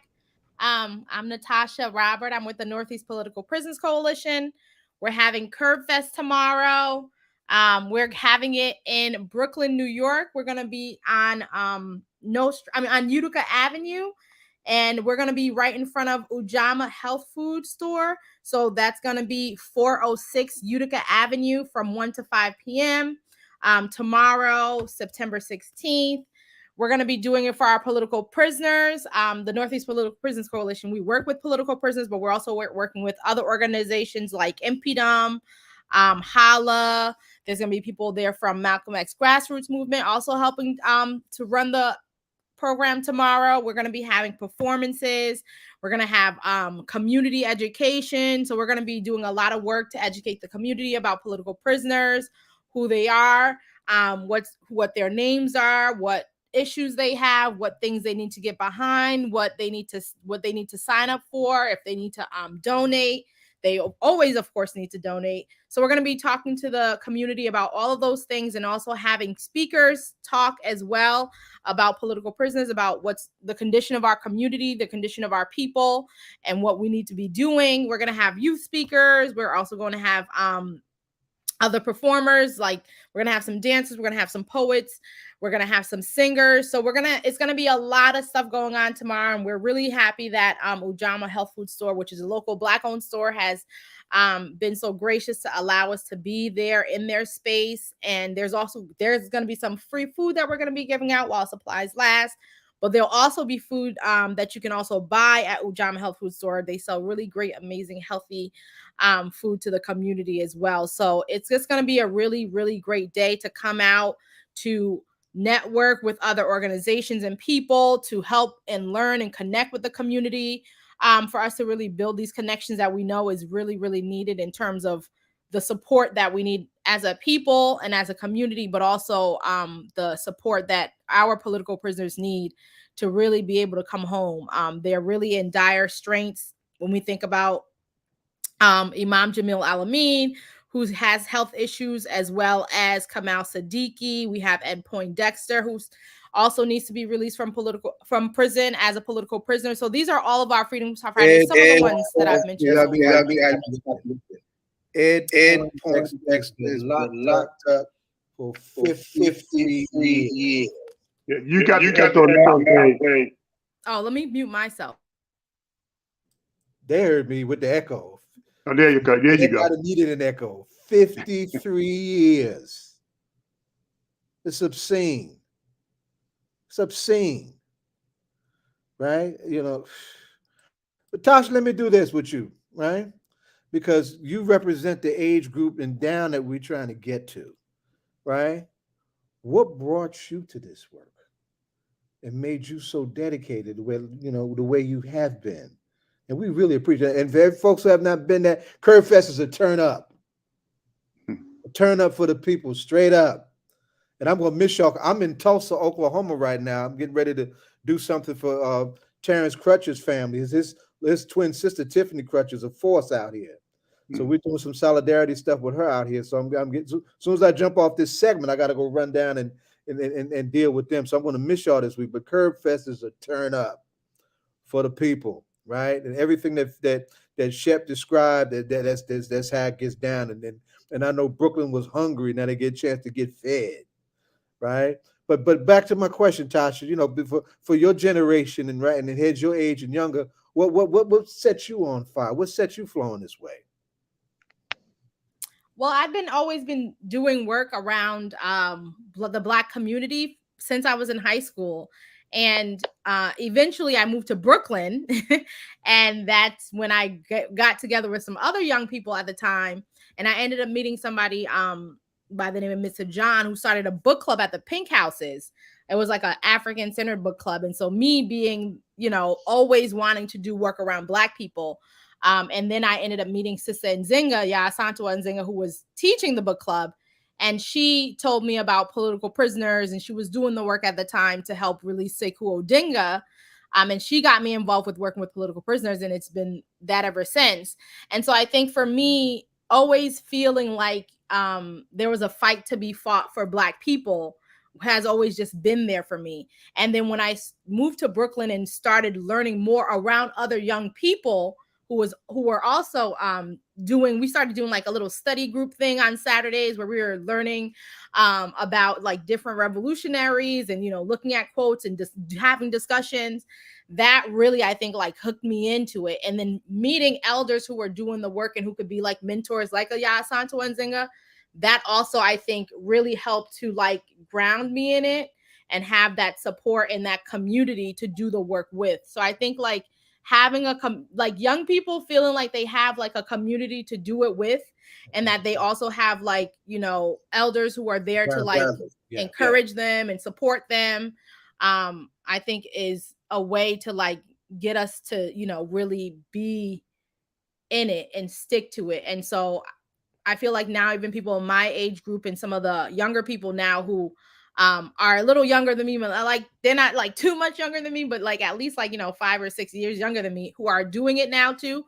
I feel like we gravitate, like, you know, we want to talk to each other a lot because, you know, we're kind of in that same age range and we're learning this and we're talking to each other. And then at the same time, they also have elders around them too that they're talking about. So I think that's a common thread too. So, because I'm with you. I mean, the more young people we can get to do this, the better. Because we really need them, because it's still only it's still not as many as we need. No, the question I got for you, my sister, is that, you know, one of the issues we got, you know, and we were talking to our brother Shep about this. One of the issues we got in Newark is we got, you know, we got people who are popping up and using the Black Panther name and miseducating young people, you know, bombastic and misinterpreting what they're reading. You know, I heard you say that, you know, you wound up joining a book club when you got to Brooklyn, and you know, and then you learned about, you know, all of these different folks. How do we go about doing that in Newark, right? Like, you know, starting a book club. Let's say if we took a book like Black Power and, you know, began to start that book and have discussions with young people so that we can educate them properly, and then, you know, get with the elder Black Panthers who are out here, and then began to educate these young people clearly about the principles of Pantherism, clearly about being a Black Panther, and clearly about Kamal's struggle, right?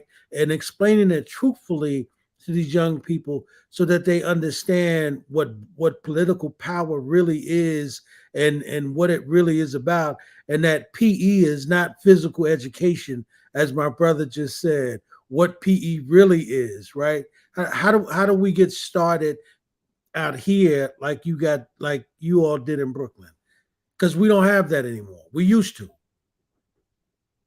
Yeah, I mean, the book club that we were into, we ended up running into some issues in terms of, like, you know, what some of the people in the community, you know, thought they should be learning. Because when you're teaching the truth about who our people are as African people, you're going to still have, you know, people who are like, well, we're not really Africans. Well, it's not really that serious out here. Well, we're not at war and all these other things. So, you know, you still always have to look out for those. But I think the way we started is, somebody saw a need for it, right? When we, like, you guys are seeing the need for the book club, and he actually started at the Pink Houses, which is a housing project here in Brooklyn.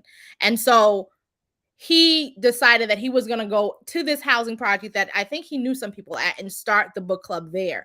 And so I think and even before I joined the book club, the other organization that I met the brother who started the book club through, it was a young brother who ended up realizing that he wanted to start a kind of I don't know, it was like I think he modeled it too after the Black Panthers, like a 8-week program, you know, for youth who can, you know, come around, discuss, read these things. And he was just recruiting people at the Brooklyn Library. And so I think finding a space, I think once you have the space, that's key, right? Finding a space where maybe there's already young people going there, like the Brooklyn Library. There's young people in the Brooklyn Museum. There's young people there all the time. So even starting with a few, once you find a few of them, and you could start to bring them together in one space. And one of the things that was really nice about the book club that I attended at the Pink Houses was that it was intergenerational. So like you had like 6-year-olds there, you had like 10-year-olds there, you had you know, Sister Lori, who was at the time, I want to say like in her 80s there too. So you had like a nice range of people, but also Sister Nzinga, like being a great educator. I think, you know, having great educators around is a key too, because she was able to like bring in the way that she teaches, where, you know, we're reading maybe a book, you know, like I forget, like The Skin I'm In, but then she's bringing in another reading with it, Tom Burrell's, like, let's say for example, Black, what's the book by Tom Burrell? I'm trying to remember. The one who is Brainwashed, right? Where that book talks about like all the brainwashing, you know, that's been happening to Black people.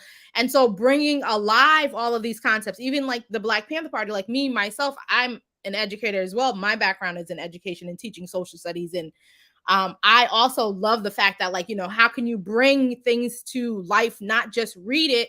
Because I think a lot of young people nowadays, like, yeah, reading it is important, but also how can they live it in a certain way? So like connecting what they're learning to an activity, to whatever's happening. And I think that also interested the young people that were there in the book club too. And so I think that's really important in doing that. And so I think those are some of the things that maybe might be helpful in getting a book club started, getting people to buy into the book club. And I think the actual information, right? Like having elders who really know the knowledge is key, because a lot of the information that's out here, it's coming from anywhere. And so like we have to understand the real importance of our elders and elder knowledge. Yeah, because I've learned the most from, you know, being around Yas Antawa and Sekou Odinga and Jalil Mutakim, like, you know, being able to really be there and get the information, you know, Brother Shep, all of the different people who have been doing it, going to visit political prisoners, having conversations with them, talking with them, like that's where the real knowledge is. That's where the truth is, not, you know, out here on the internet where you can Google something and you don't know which source, you know, like if you're somebody who's just out there, you don't really know how to sift through the sources, especially if you don't already know and have connections with people who already know the information for real. Thank you. So if I understand, Zaid, she said the first thing is to idea space first, and once we idea space, then you know that would be the genesis. Know how to do it. Go ahead. She made it play. Yeah, I mean, you know, it's also I tell folks all the time. If you live in the projects, you got a community room. You can do it there. You got 1,001 churches in one neighborhood. It could be done there. You could do it in your own living room. I mean, basically, your classes and your group shouldn't be that large anyway. So that way you get more active activity and dialogue. You know, when I was the political education classes that I did, I cut off at 12. But I got high school students from California involved, folks from different areas, and we have a curriculum that we set up. And also, they got homework. We want you to go study X, Y, and Z and come back and tell us what liberalism is. Then I would have one of the veterans, you know, be the guest speaker to really quiz them on it. So they got that interaction. Of course, it wasn't the same as being together. It's like us right now with these like Brady Bunch windows that we're looking at. But it was something that we could do. And the whole idea was based upon the Panther Party program, the 10-10-10. 10 people teach 10 people, then those 10 go out and then they train 10 people, and then and it goes on. So you get 100, 1,000, and on and on. So we should have political education classes all over this country. And with this Brady Bunch virtual space that we in, we can do more than what we were talking about in live spaces. Although there's some stuff that we have to do face to face, like our police. Let's get almost 15 too. So this real quick because we need to get to the other two subjects. I don't want to. Valerie's shouting everybody out. Yeah, I see her. Right? We see you, baby. Thank you, Val. Go ahead, Shep. Yeah. All right. So yeah, basically let's start with the one of the things we're doing at the Curve Fest, and I'm actually the one who's going to be working with this. We're going to have like an arts and craft table where we're going to be making banners and signs for hopefully a lot of young people to do. And I got a couple people going to be helping out with that. And those signs are going to be about our freedom fighters. And then they can bring them the next day on Sunday to the parade. So they'll get a history on who they're doing the artwork for, what the history of that person is. I have my buttons there to do even additional political education, but just different images of our heroes and sheroes. You know, people will say, well, who's that? What did she do? And then you're able to give them that information, and then they get the button or whatever. But we're going to do that, which leads into Sunday. Sunday is the 54th anniversary of the African American Day Parade in Harlem. And it goes down 7th Avenue. There's about 1 million folks out there every year that watch it. It is televised now. And it was created by a brother named Abe Snyder. And Abe actually, lucky enough, he actually worked under my mother for HRA. And they got real close. And then she told me about the parade that he was doing. Yeah. And so he said, oh, yeah, we want Panthers in the parade. So as long as Abe was around, we didn't have to worry about no registration. We have to worry about anything. You know, and Safia, well, y'all people probably don't know Safia Bakari. She was at that time we had started the coalition to free Mumia. This was right after we got the Panther paper back together. But she said, yeah, we need to be in this parade and show people who our political prisoners are. So we've been doing this since 1991. Even during the pandemic when they didn't have it, we still marched. So we do it every year. We have what's called the Freedom Fighters Contingent. The last 3 years we've had a float because, again, our elders are not as young as they used to be. And so they can't walk them 30 blocks. You know, I'm getting close myself. I'll be 69 this year. But I'm like one of the younger Panthers that's still left. So myself, Jamal, Mamiya, Shanti, Jihad, we were born in 54, so we're like the younger level. Yeah. Although they joined when they was 15 and 16. I didn't go until I was 19, so no, I missed all of that. But in any case, what it does is we hand out information to the crowd. They get to see the images, and we want people to come out. Now, come out and march with us with the Freedom Fighters Contingent, so they can see pictures of Harriet Tubman and Malcolm X. They can see our political prisoners and know them by name because we give out all the information on who they are, what their cases are, how they can get in touch. And then, of course, we give out information on the Black Panther Film Festival. This is going to be our 15th year at the Maisel Cinema in Harlem, where we show independent films mostly about revolutionary struggle. We don't just show the films, but we have the filmmakers, the directors, and members of that particular issue, whatever it might have been, that will come and speak. We usually have books there. We've had book parties as part of that also. And so it gives the audience a chance to dialogue with folks who were actually in the movement and who they might see on that film or who did these films, and encourage young people to be filmmakers. We have to tell our story. We've actually started an audiovisual team in the Kamal Siddiqui campaign. Right now we have about 15 photographers, videographers, and so forth that are involved in that. So that when we do things, I asked that question to you, are you recording this? We have to make sure that we have that visual aid, especially for young folks. They're not, unfortunately, about all the reading like we do. And they definitely don't want to hear nobody running their mouth like I'm doing right now. But if you have someone that puts together a film, it could be a short documentary about the history of our struggle, then that serves that purpose. So all the funds for the Panther Film Festival go to our political prisoners. So for 15 years, we've been doing that. I think that basically covers those two areas. I know we got about 10 minutes, so I guess we can open up for questions if y'all have any. Hey, Brother Shep. Go ahead, Todd. No, go ahead, Donna. Come on in. You just coming in. Hey, Brother Shep. How are you? Okay, who that? I can't see the picture. My name is Donna, one of the hosts. I'm sorry for joining late, but I came on right on time because I heard your clarion call, and I'm an actress. Okay. So no, I do love the arts, and I heard like we need to tell our own stories. So and I just caught to tell, and I love the arts, and I love films, and I love for us to tell our own stories. So are you kind of connected? Like it seems like there's a bigger platform for us to tell our own stories through these different streaming platforms like your Netflix, Prime, and all of that. So have you looked to have how you have access to that if you haven't said already? Absolutely. What we have is, have you met Jamal Joseph by any chance? No, sir. Oh, okay.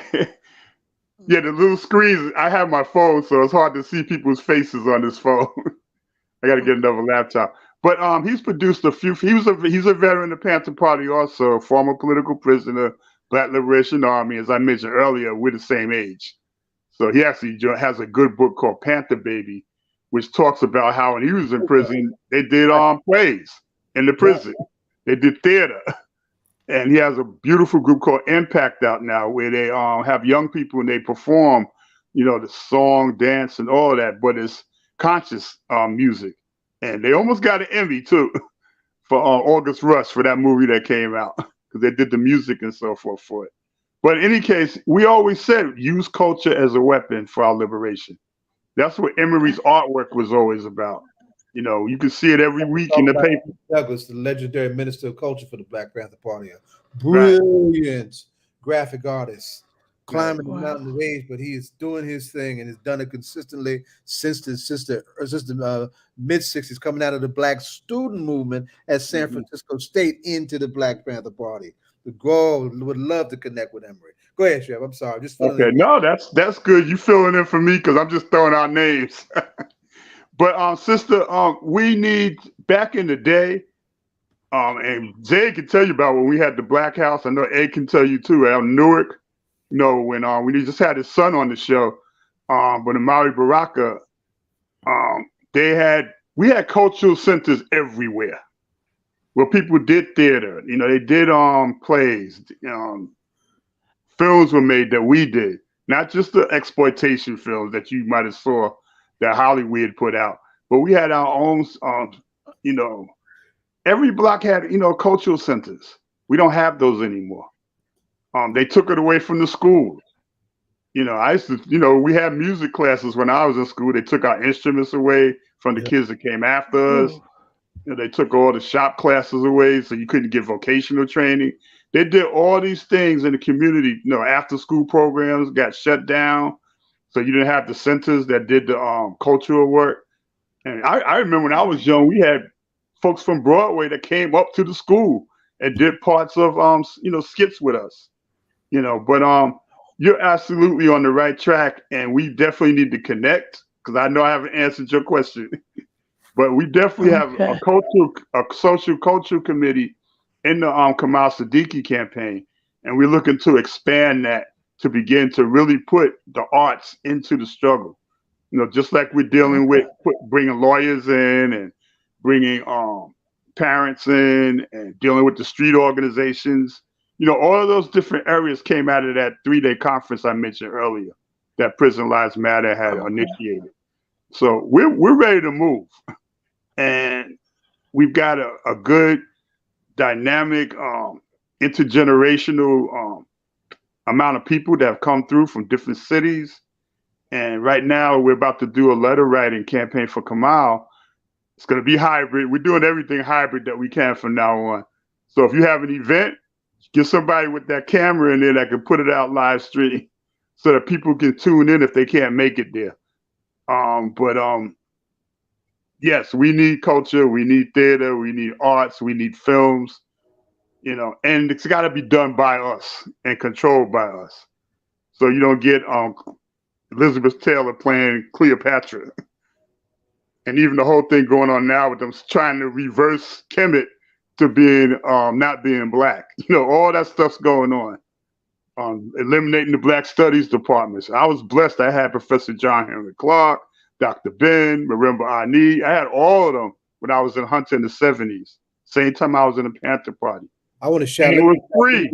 Just for a quick second. I just heard that Margarita Samad Matthias just left us for the land of the ancestors, and she was came out of that continuum and was very much with us, 80s and the 90s when we were regrouping back then. I just want to acknowledge that. Go ahead, as you were. Yeah, but it's just all those things. I just recently took a student to the Museum of Natural History, to the Man in Africa exhibit, and we used to go there with freshmen with Dr. Ben and Dr. Clark and point out all the lies and inaccuracies. Everything is still the same as it was in the 70s. There was no changes. So I still have to point out what was wrong. Calling the Twa and the San people pygmies. derogatory term, and just all of that is still there. So by getting rid of the Black Studies departments across the country, or diluting them and making them programs in the history or political science, they've effectively, that's a battle that we won that we got to fight again to get. Education is so important, y'all. Yeah. Yep. Tell no lies, claim no easy victories, baby. That's real. But I think that in my mind, I think that's why Natasha is important as an educator, right? Because I think that, but remember, underneath the Board of Education, right? That is not where the proper education is happening. Never has been. Right. Never has been. Right. And so that proper education has to happen outside of what happens in those classrooms. Mm-hmm. And that's why we need to do all of those things that you just said, right? The kids that are on deck today, I'm saying we have a lot more technology, we have a lot more advantages, but I agree with you. There's some things that we kind of need to do together. We need to commune with each other, right? And in that communing, because what I've found is most people can't be what they don't see, right? Like I was thinking about Coco, the young sister who just won the tennis match. One of the reasons she could be who she was and her father could be who he was because not only her having seen Venus and Serena, when she was a child, right? But it was what her father saw when he saw their father raising them two girls and teaching them to be champions, right? Right out of Compton. That's right. Right. He saw all that. And he was able to duplicate that. He was able to do the same thing. And the same thing with us, what Amiri was trying to do with all of those different, 502 High Street, 40 Sterling Street, right? Having those plays, right? I told Zaid the other day, when I was a child, I was a super Simba, right? Learning the boot dance and Amiri calling all of the kids in the middle of the street and giving all of the kids African names and, telling you what that meant. You know what I mean? My name was a Hulu, brave warrior, right? So but today, we copy and emulate white gangsters, Gotti, you know what I mean? Yeah. Right? And have no cultural value. And what you just said is culture is a weapon, right? Totally. And so that's why I say that what the sister, when she said that she joined a book club when she got to Brooklyn, that is exactly the model that Minister Farrakhan said he used when they rebuilt the Nation of Islam. They had study groups, right? And that's how they begin to build these models. Science. Right? Working with young people, we have Freedom School. Malcolm gave us the Liberation School, right? That the party picked up. It's not rocket science. The methodologies are there. Natasha, I want you to appreciate it. We have a beloved cub out here, TJ Whitaker, who's a Howard Zinn scholar, right? And as a teacher, that's another resource that you can bite into and grab another pool of students from within, from inside the system and bang out some rad stuff, using that playbook. So there are a number of methods that are very basic and very proven that ain't going nowhere. It's just a matter of people having the commitment. And Tasha, just like you mentioned earlier that you helped get Sekou get out, TJ helped Daruba get out. That's right. So you got connections like that, folks that were political, but they were educators and are educators, and you make those connections like that. So, but the path has to be truthful. And you need to have a curriculum that's on the money. That's right. Because I know you mentioned earlier about going online and seeing lies there. And I tell people, I tell them, type in Assata Shakur's name and see what the picture looks like. Anybody with Afro pops up. You see Kathleen, you see Andrew Davis, and they all say Assata. In the background, just we have another our next guest is an educator as well, and she's talking on we're going to transition, and it's a perfect transition. But before Brother Shep leaves. Can we bring Ameenah Brother on Shep, just yeah, because? brother, and Yeah, John, just as they leave. and don't Right. forget to ask the question, Donna. Yeah. Hey, hey, how you doing, Principal Poole? Okay, good to hear you. I'm great. Hello, everyone. We're getting an Y'all was- are echoing. Y'all go ahead, Zaidi. I'm gonna rebook because I'm gonna echo. Go ahead. I was enjoying what I heard in the background. I'm so familiar with Howard Zinn, the people's history, because I was a history teacher for 10 years at Weequahic High School in Newark. So working with Bashir Akinyele and all of the crew. So I'm so glad to be on to talk about what I do in the community, Delta Teen Lift. I do believe that's why Donna brought me on to talk about our youth group that meets every second Wednesday in person at Cicely L. Tyson Community School. She ain't tell you why she brought you on? Yes, she did. All right. I believe so. Yes, she did. And so our group, we've been for over 60 years. Recently we moved to East Orange and Cicely Tyson every second Wednesday, focused on youth development. And what's important about our youth development is that we're focusing on social justice. We're focusing on college admissions. We're focusing on cultural issues as well. And so we are in need of, and we want to touch base with a lot of different youth. Our service area is Union, Essex, and Hudson County, but we service all youth from all over. Bergen County, if they want to come, Mercer County, if they want to come. We have some powerful women in the room always. It's very interactive, very educational, very hands-on. Donna should come on back in so we could really talk more about this. I actually stay in East Orange. I mean, and if there's any ways that I can help you, okay, please let us know that. Absolutely. Ed, we need to pull her in if she hasn't been in already to the conversations that we were having around the National Black Political Convention, right?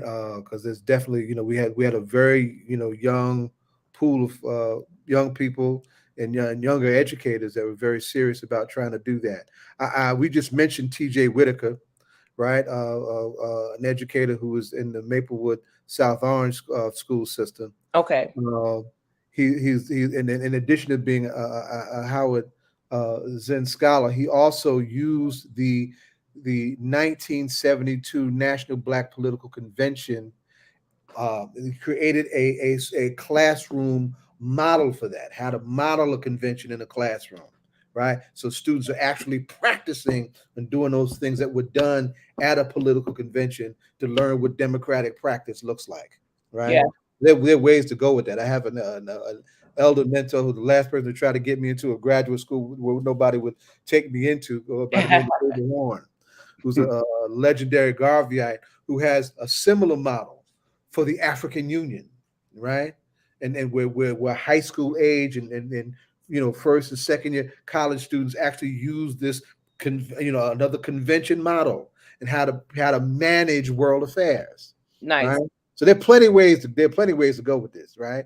I've used the Freedom School. When I used to work with young people in Central Jersey, I use that as a cultural enrichment tool that came out of the Freedom School movement in the Deep South in the 60s. Marion Wright Edelman, repackaged that concept so we could work it in our cities, trying to create safe spaces to combat the violence that our kids are facing. I heard the brother quote her, "You can't be what you can't see." So I said, "Oh, I know that quote." And then another thing too and I lifted this up, passingly in our last conversation too, when we were talking about some of the mistakes in the movement, right?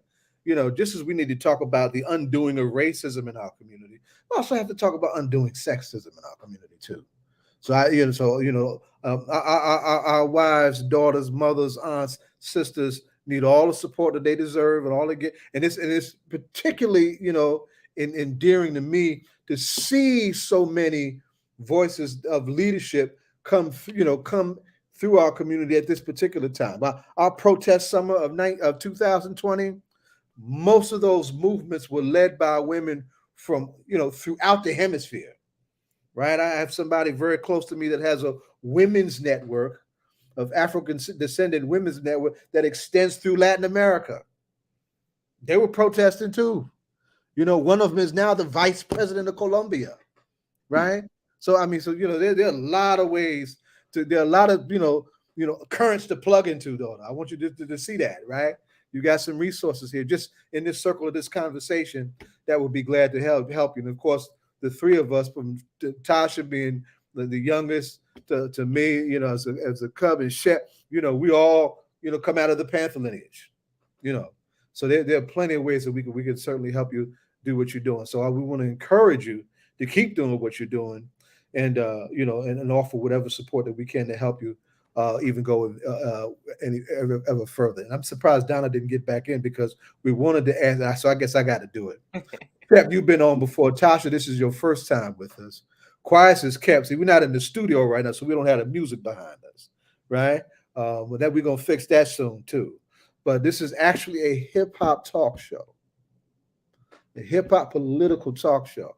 So we always ask somebody as they go out, who are you listening to right now to get you going, or who is your favorite artist or group, you know, that sets you off?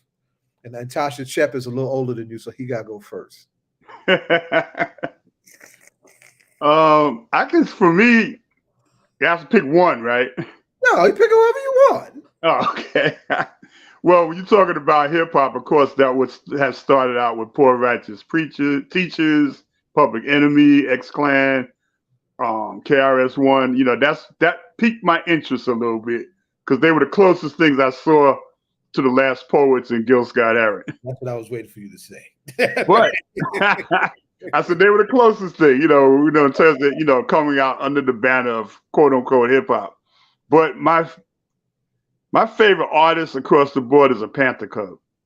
And I'm not talking about Pac, I'm talking about Paris.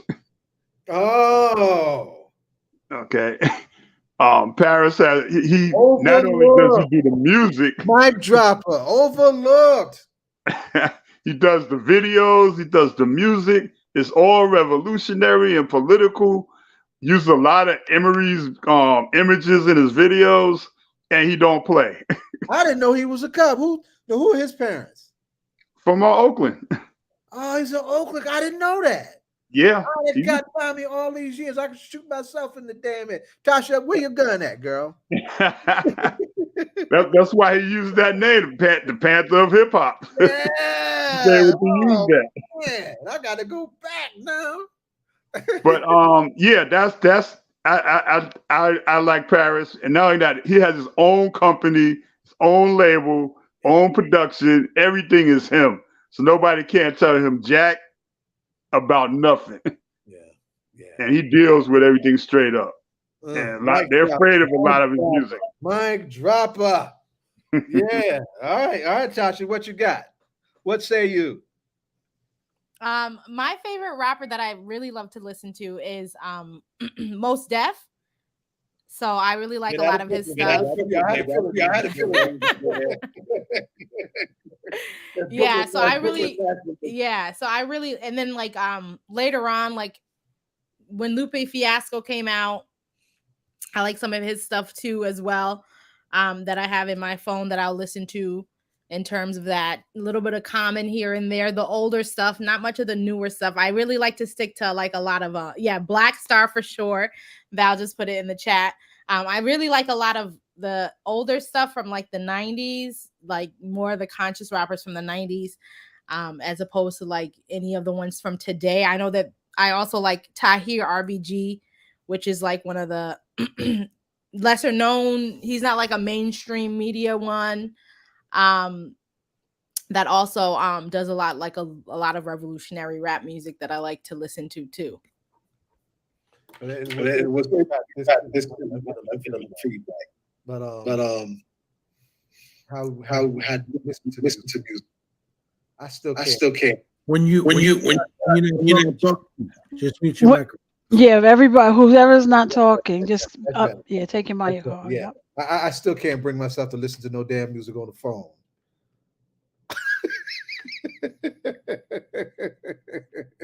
but you can do it. That's all good. You know, I hear that. generation. That's the only way. That's the only way we knew. From the little iPods to like when you could put it on your phone. I miss From my goddamn the computer. Well, what we are, can I? We getting feedback. I know everybody. I heard the question has been asked. So, Tasha and Brother Shep, you're welcome to stay. But uh, Principal Poole, you have Sister Ameenah, Principal Poole. How would you like me to address you? You have the. Say it again. I didn't hear you. Principal Poole is fine. Oh, I'm here. Hello. How are you, Donna? Hi, and I wanted to introduce Principal Poole. She is a member of the sorority Delta Sigma Theta. Hey, Hot, and they service. I'll let her tell her service area when they come back on, but they do a great. She's also the principal of Toussaint Louverture in East Orange, New Jersey, on Central Avenue. And they have it, the Delta Teens is what we are here to talk about tonight. Their program that they do during the school season. It kicked off on this week, Wednesday. They meet once a month. It is a fabulous program, and they prepare young people for college bound and showing them how to make those steps as they prepare to leave K through as they will leave high school and go on to college. So with that being said, Ameenah, you can introduce yourself further and tell us a lot about this fabulous program, Delta Teens. Hi, Donna. I think I tried to give a little spiel when you got off, but I was saying that Delta Teen, we service Essex, Hudson, and Union County, but we're open to servicing kids of all counties. 7 years ago, when I first started to volunteer for Delta Teen, we had over 70 kids, 70 students in grades 6 through 12 come join us in a charter school at Newark. And with COVID and things like that, we are trying to fight back and get our numbers back. So the other day we had about 25 young men and young women. It's a co-ed group, and we're very open to having all different types of students with all different types of interests. We focus on politics, educational, cultural awareness, social justice, and things of that nature. Our next meeting is October 13th, and we are teaching the students how to self-advocate and understanding how being able to advocate aligns to citizenship and being an informed citizen. And the way we work and operate a lot of times is taking surveys and seeing what the students are interested in.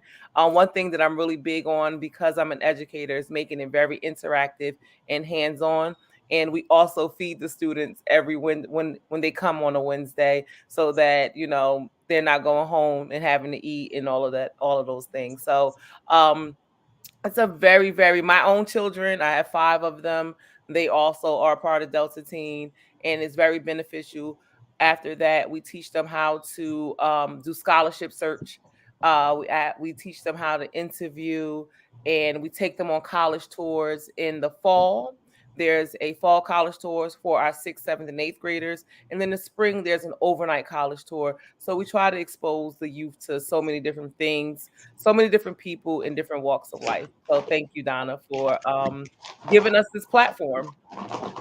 And I think I'm a Delta teen, so and it's so like I know October, so November you do pretty much a feeding like the community. You still do that in November.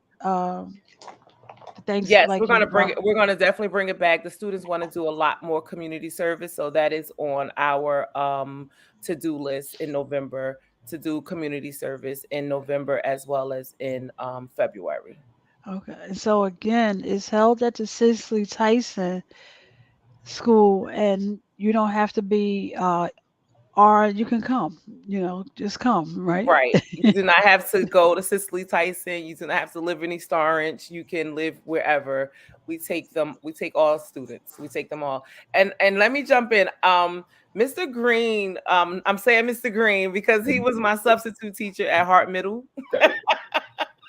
And he was always so positive. So I just wanted to shout you out. Yo, I won't say how long ago it was. Yeah, it's all good. I'm not afraid of my age. It is what it is. Yes, you were my substitute teacher. You were I know you look familiar. I'm like, I know this Ameenah So Poole. do you mean he substituted for you? He substituted for you, or no, he I was her was substitute teacher. He was my substitute teacher at Sojourner Wow. Truth Middle School. I grew up in East Orange, so yes. Yeah. Yes, Yeah. small world. that. Full circle. Yeah. And as I hear you describe the program, Delta Team, it reminds me of Act Now because we were doing a lot of the same things at Sojourner Truth Middle School, but prior to at East Orange High School, which is now Cicely Tyson, correct? Yeah. So I'm hearing you give this spiel, and I'm just so proud of you and proud of this organization that you're involved in. Giving back, reaching back. Education is so important, as you know. Me being a substitute teacher, I understand the importance of education, but it's all the other things we do outside of as teachers, 7 to 3. That's that supplemental and intensive supportive programming that needs to go along with it. So I applaud you for understanding that and executing that. That's dope. Thank you. And I always tell my students and anyone I interact with that I have really great educators in East Orange. And I don't believe in when Brother Edward said, you can't be what you can't see. I saw who I could be in my teachers and educators. So, without them, I wouldn't be where I was. So I remember all of my positive people, and you were one. So I was just like, wait, let me say that. Like when you popped on, that means a lot to me. That means a lot to me. You have no idea. Yeah. Well, what about the name Kafele? Oh yeah. I had Dr. Kafele too at Sojourner. Yeah. Yes. I had the best of the best. And so when you talk about African American history and the importance of knowing our history, that's what they taught us. I don't know anything different. Like I don't know anything different. I remember at the age of 11, my mother giving me Assata Shakur's book to read. So, I mean, I just try to instill this party in the country for Assata right at the Newark Library. Yeah. Yeah. Comrade, and I missed the hell out of her. Yeah, that was the first book that I've read cover to cover at the age of 11. So, I was just like, wow. And her reference to sexism was He-Man backwardness. Y'all hear me? Okay, all right. Daughters, I want y'all to hear me. Granddaughters, hear me. Brother Shep. And so I will send over. We have the flyer, so we'll put it up on our pop page. I'm gonna say pop, Lord. We'll put it up on the pop page too. I can't hear you, Saeed. Thank you for being. This is All Politics Are Local. Well, I know. That's what I just said. I said pop. We're gonna put it up on our APAL page and just put it out there because I know from the Greek organization Divine Nine, I think you guys have a mission. And so pretty much I think that's one of the things that in the community there I know my mentor is a Q and they do a mentor program also in South Harrison, East Orange. So I want you guys to tell more what you're doing because the things that you guys do, and I know I watch your co-chairs, Deanna and Miss Carter, how you ladies work and get these things done. And I laugh because when I hear Deanna as they're getting ready to go on the HBCU tour. And if anybody ever watched like a movie about Motown back in the day, and one of the things they had on the Motown tours were like the mothers who traveled because all of those entertainers were young. And that's when I hear Deanna talk about the HBCU tours, y'all remind me of like the mothers who were there, that the parents are okay, put them on a bus and they can go out overnight, and that but it's just not putting them on a bus, and it's not a babysitting service. You are there to care, educate, and make sure that you are putting them on the path for greatness. And I think, especially that college tour, every one of your programs I get excited about, but I know the college tour, I always call, is it too late? Is there another student that can go? So I think it's something that's wonderful, and how you prepare them for that tour. Thank you, Donna. So last year we took the students to Dell State and Howard University, and a lot of times the students aren't exposed to the HBCUs, and the trip sold out in a matter of 2 days. We usually only have one bus, and we can take about 40 students because we need a certain ratio of advisors. But it sells out so quickly, and so we're looking forward this year to having 2 college tours. Again, one in the fall and one in the spring, and students, even if they can't afford to go, we always find ways to fundraise and or donate so that if a student wants to go, they're able to go. Last year, we had a couple of parents saying, okay, there's not enough room on the bus. Can we follow you guys so that we're on the tour with you? So it's a hot ticket, and we're so proud to keep on every year being able to expose students to different HBCUs in the college life. And so that, hopefully they see something that piques their interest and see themselves on these campuses, see themselves as campus leaders, as future educators, as future doctors, and actually apply and successfully graduate. And so Deanna and them, they always go, because as a principal, I don't have the luxury of doing these overnight tours. So I have to, worry about my babies, but the students are always in good hands. We definitely feed them. We give them, some sort of keepsake so that they can remember the tour on the bus. They're playing games, we do a lot of trivia and things of that nature. So it's fun, interactive, but educational through and through. And Beautiful. This radio, y'all supposed to be talking. I'm sorry, this on Wednesdays, are all your Wednesdays booked? Or if they want to learn how to be a rapper or be in the hip hop world, is there room? Is it too late for Dr. Green to be on this year, or we got to put him 2 years out? What's going on? Never too late. It's never too late. I heard you gave your list of who you was listening to, and you didn't mention Channel Live or Hakeem Green. Channel Live. Channel Live. That was the group, Channel Live, because we were like, oh, our teacher's a rapper. It was just it wasn't naughty by nature for us. It was Channel Live. Right. How can you should know all of your stuff that I had at my house was a casualty of a burglary. Oh wow. They got you. The streets love you, beloved. Yeah. Oh, that's dope, right? You gotta go out. That's the way to go out. That's how you know you will with the streets. That's right. Boosting my they took my KRS-One and they took my Channel Live. And Ameenah, I think one of your sorors, remember what's Queen Latifah's show that when they were living in an apartment?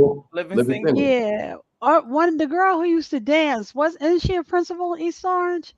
One of the girls, yeah, if you go back, you remember one of the girls, do you remember the dance? She was a rapper, and she would be so upset. What? You talk about MC Precious. Dr. Burton. Yeah. Yes, Dr. Burton. Dr. Monica Burton. Yes. She hates that car being pulled. Yes, she does. She hates that car being pulled. Why? But she was a phenomenal MC though. Phenomenal MC. Huh? Yeah. Yeah, she's at I won't say the school.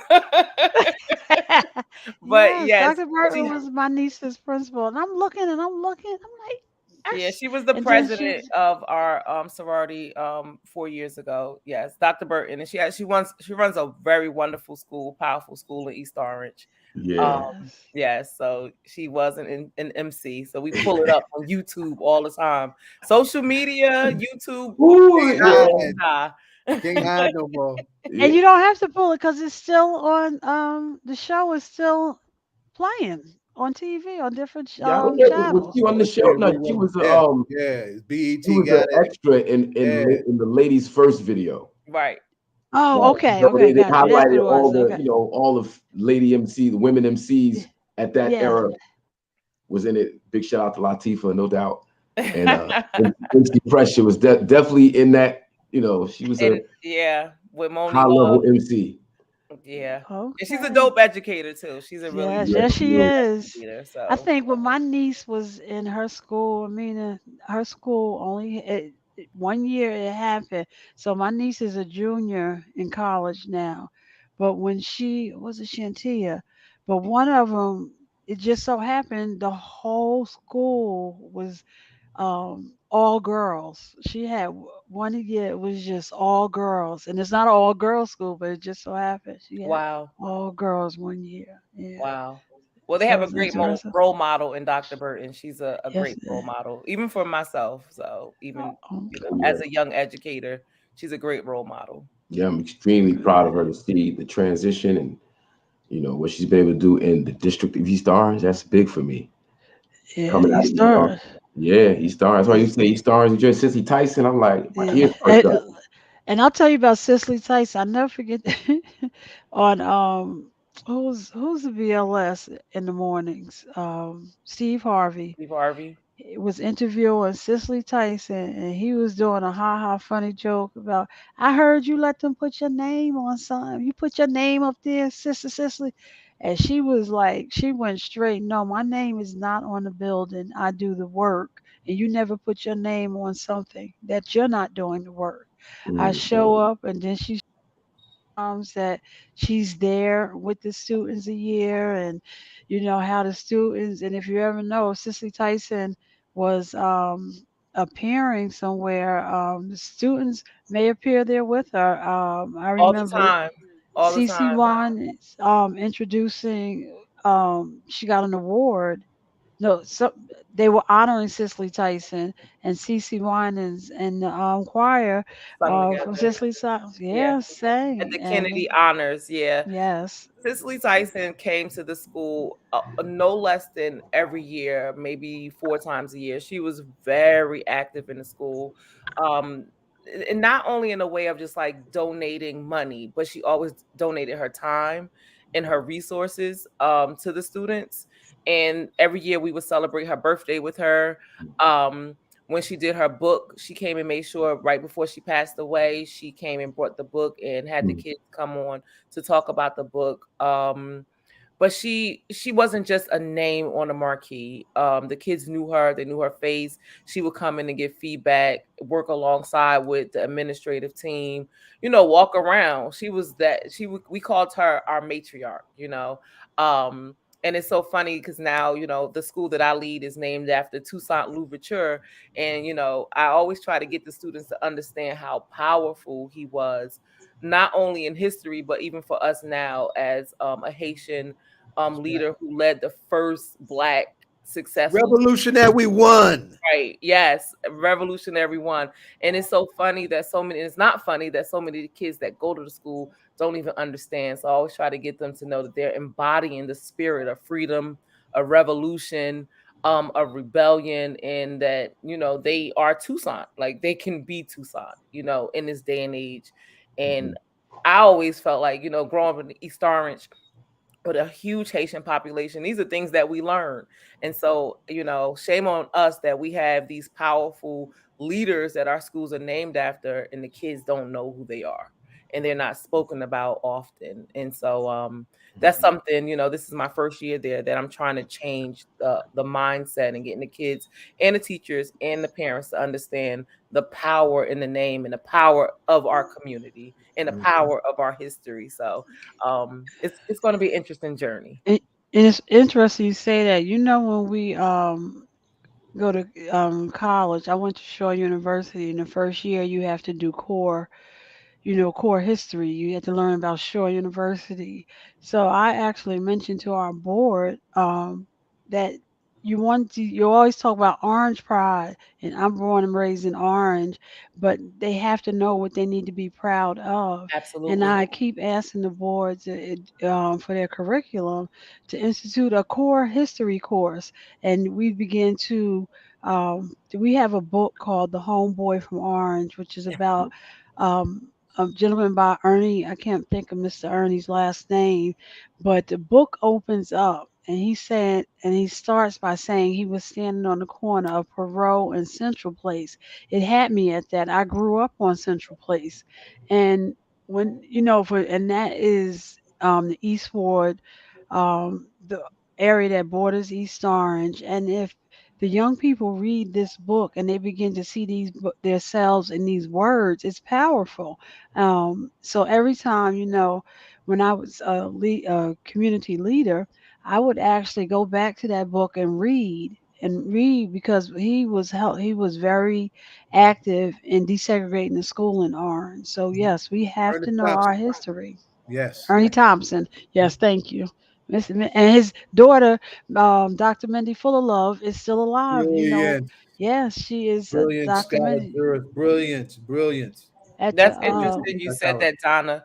We do have at Cicely Tyson, the students have to take a Cicely Tyson course, and a part of that is her book. But East Orange did a great thing as well. They have the history of East Orange as a course that students can learn as well, so that they can learn about their community. So they're on the right track. I tell you that much. They're on the right track with those things. But everyone should learn about the school's name in the community that they live in. And even teachers, like this year, we tried to get our new teachers to do a tour of the city of East Orange, but we couldn't get in the tour bus. Dr. Green, you might got to hook us up with your tour bus, your Channel Live tour bus, so that new teachers coming in, that they can see the city and they can understand the culture and the community when they're coming in from, especially outside, to work with our kids. They can see what they're working with, because East Orange and any of our urban cities have a lot to offer. And a lot of times, sadly, educators come in thinking that they're saving us, but they're not. They don't know we too might much. be saving them, actually. Can I just say something? Yep, I absolutely. think Donna called me doctor as a mistake, and I heard you Nope. repeat it. I don't want to hold that title, doctor. People who earn that title carry that title. Me, I'm Hakeem Green, Channel Live, live and direct. It's okay. Dr. Dre is Dr. Dre. Yeah, but I'm Hakeem Green, 24 hours a piece, CEO, and all that. Doctor, I'm good. Understood. Let me earn my doctorate, and then you can throw. Okay, and maybe I'm speaking something into, I don't know, doctor, because that just flowed. That just flowed. So it just flowed. But okay, I need to get to work. okay, that Channel 9 bus, and it is important because there is a lot of history in Orange. We actually, I hope that they're still working. Let me just say, this week we lost two great Orange-ites. Nicole Williams, who was a member of the Board of Orange Education and also your Soror, and we lost Councilwoman Maria Vandermeer. Born these beautiful women were born and raised in Orange, and in service capacity they went hard. But one of the things, Vandermeer, Councilwoman Maria Vandermeer. In Harlem? Maria, she's from Orange. That's a married name. Maria's is Vandermeer. I gotta think of her family, but she comes from people who were other elected, but they're Orange Italian family that has been there for long time. Piero is her maiden. Okay. But what was I going to say? We have the walking tour. So on some of our polls, you can come through Orange and touch, and they'll tell, like, this is where so and so happened. Because we know Dr. King came to Union Baptist Church in Orange. So we have different areas where if you doing a walking tour on the Channel 9 live bus. Is that it? Did I get it right? Channel Live. Channel Live. I'm sorry. I'm Channel 9. I'm like thinking of the new Channel Live bus that they can stop by and get out and press those buttons, and then you can do the history right there. So I don't know if Mayor Green has begun to do like a walking tour, but there's a lot of history. Mayor Green is also a member of Omega Psi Phi, and they have a beautiful building on 132 South Harrison that was built by the Vanderbilt family, like Gloria Vanderbilt. And then it was later, I believe, Black United Fund, and now it has been trusted to Ada Pi of the Omega Psi, and they're doing great work from the nonprofit out of that building, and it's open to nonprofits to come so that they can have space to continue to teach as well, for those who don't know. But yes, a lot of history in our cities. And local So history next week, Local yeah, history so matters. It's a natural place to start local programming from, because that grounds kids in the history of their own community, and they can identify with that quicker than perhaps some of the bigger, broader, more, heroic stuff that we often do. I did the same thing when I took over a community space in Central Jersey, and I had my Freedom School. I took their local history and built on it. Right, it's a very practical space to go. That's good. I'm gonna have to jump y'all. I got work calling. I'm out of town on a work mission. I have to honor it because it's work, so I can keep a job that all I right, love. don't you out? You can you tell us where you are? I It's am a in, yeah, secret. yeah, it is important to acknowledge. I am in Tulsa, Oklahoma, Ooh, all right. so-called Black Wall Street. Just as today is the 60th anniversary of the haunting, epic bombing of 16th Street Baptist Church in Birmingham, Alabama, and I'm saying that with love to Sarah Collins Rudolph, because she was the fifth of the four little black girls who were killed, survived it, and lost her sister. Tomorrow is the 7th anniversary of the killing of Terrence Crutcher. Terrence was Tulsa, Oklahoma's Hands Up, Don't Shoot. We had Jerome Reed here in Jersey. We had Mike Brown in Ferguson. Terrence was Hands Up, Don't Shoot in Tulsa. His twin sister, Dr. Tiffany Crutcher, was actually professionally based in Selma, Alabama. She left Alabama, came back to Tulsa, built up the Terrence Crutcher Foundation, and has become a real force for social justice out here. She's a leading voice on reparations, leading voice on police brutality. She's a leading voice on the death penalty, and she's a leading voice on restorative justice. In fact, we got a street team out here.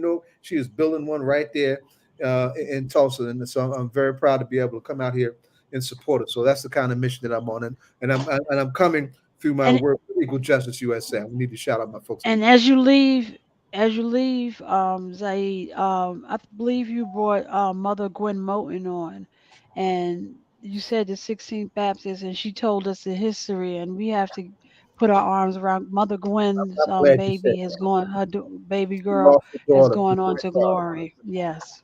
Gwen came on and did told not us go to church that day. Gwen, they were all the same age. Gwen was supposed to go to church that day. Something happened within the family. She didn't go to church that day, and she missed the possibility of being a casualty of that terrorist attack. And she still tells that story. Her daughter Pretar was the first administrator of CCRB in Newark. Newark has the first CCRB in New Jersey, and we are still fighting for its power. We were heartbroken to learn that Pretar just slipped out of here. A young, beautiful, brilliant sister, right? On the shoulders of her mother, and her mother's only child. She just slipped out of here, and we lost her.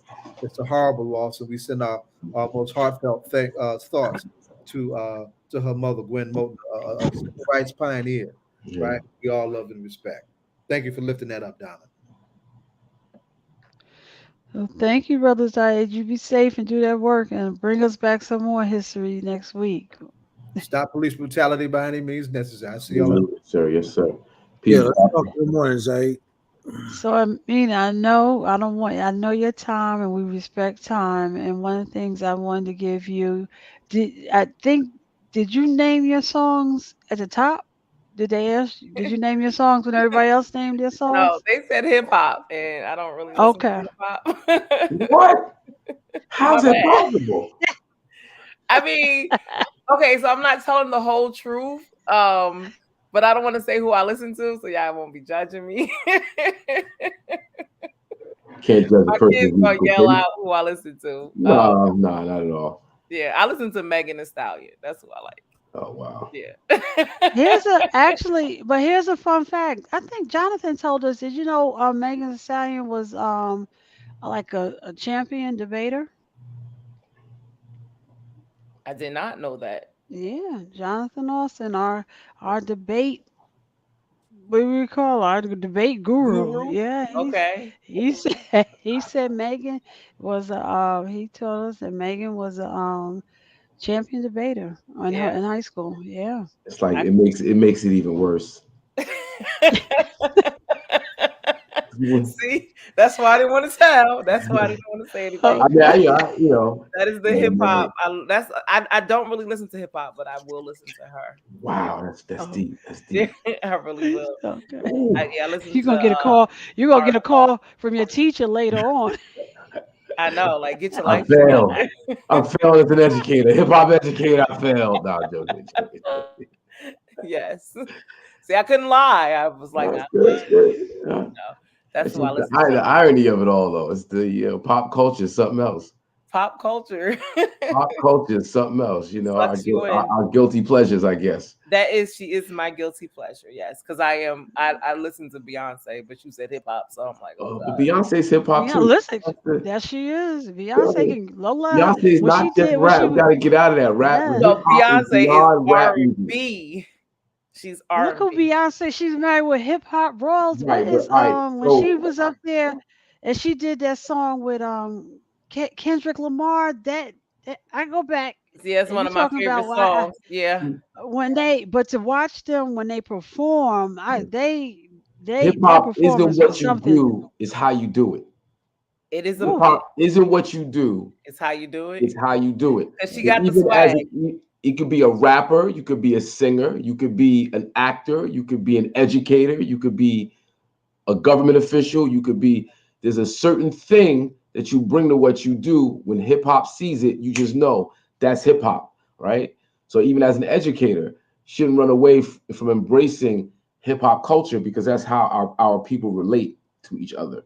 Not just with rap. You got to get out of it. Oh, it's not rap. Oh, it's not hip hop. No. It's hip hop, because there's rap that isn't hip hop. That's true. Right. So we can't predicate hip hop just on rap. It's more about how we communicate with each other. It's an energy that's transmitted. As soon as you see it, you know it, you recognize it, and that's how we reach our young people, by relating to them. It's verbal communication, it's nonverbal communication, it's a look, it's understanding the slang, it's understanding the code. Like that's the whole body language. Yeah. Body language. I agree. Yeah. Hip hop 101 syllabus forthcoming. Yeah, I do automatically associate it with rap, but no, it's a culture. Are you familiar with Gabriel Asheru Ben, educator from out of DC? Yes. Dr. Ben, yeah, he created the hip hop educational literacy program. Yep. Using hip hop, across all disciplines, science, math, social studies, English, relating to young folks in their cultural understanding. Yeah. Right. So, and he was highly successful with that. And he's not the only educator. Martha Diaz from Hip Hop Ed, I mean, she has a network of educators all across the country, from K through 12, college level, who focus on hip hop, whether it's teaching hip hop as a discipline or just using hip hop to help transmit these other ideas. So yeah, and Dr. Chris Emden. Yeah, I'm familiar. Yeah. So I know Megan Thee Stallion done killed you. My bad. But Ameenah, we are welcome to stay till we close, but I wanted to make sure you close your segment by letting us know when, where, how for the next Delta team meeting. It's October 13th at Cicely L. Tyson Community School of Performing and Fine Arts. We will be focusing on youth advocacy and social justice. We're there every second Wednesday of the month. We'll be there twice in October for our scholarship party, where we have a panel discussion with parents on the college process, helping students to find scholarships and money, as well as do interviews and work on their college essays. We can be reached at North Jersey Alumni Chapter online, but by email, it is Delta Teens with an S at delta.org. Thank you. Well, there you go. You heard it. Go ahead. Mr. Green, it was a pleasure. Pleasure, Dr. Poole. Thank you. I'll be finished in. And I mean, before you leave, I want to ask you a question, because you heard me say that you can't be what you don't see, right? Yeah. So let me ask you a question. You know, Hawk is our friend, but I want to ask you a question in front of him, not behind his back. How did he show up when you were a child and he was a young teacher? How did he show up?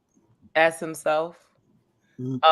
As he told us about his rap career, and he spoke how he spoke, and he had just as himself. It didn't seem that's swag. It was authentic. That's swag. I was going to say it, but I was like, he showed up as his authentic self, you know, and didn't hide from us the fact that he was a rapper, and you know, he spoke to us like we talked, and interacted with us and told us truthful things, you know, about the community and, you know, about our history. And he wasn't with us for long, but it was long enough that you left your mark. See, I remember who you were. Like, wait a minute, that was my substitute teacher. And so I think it's powerful too, because I always show up how I am in all spaces and try to get kids to show up who they are, because it's enough room for all of us, and, you know, to be our authentic selves no matter who's around.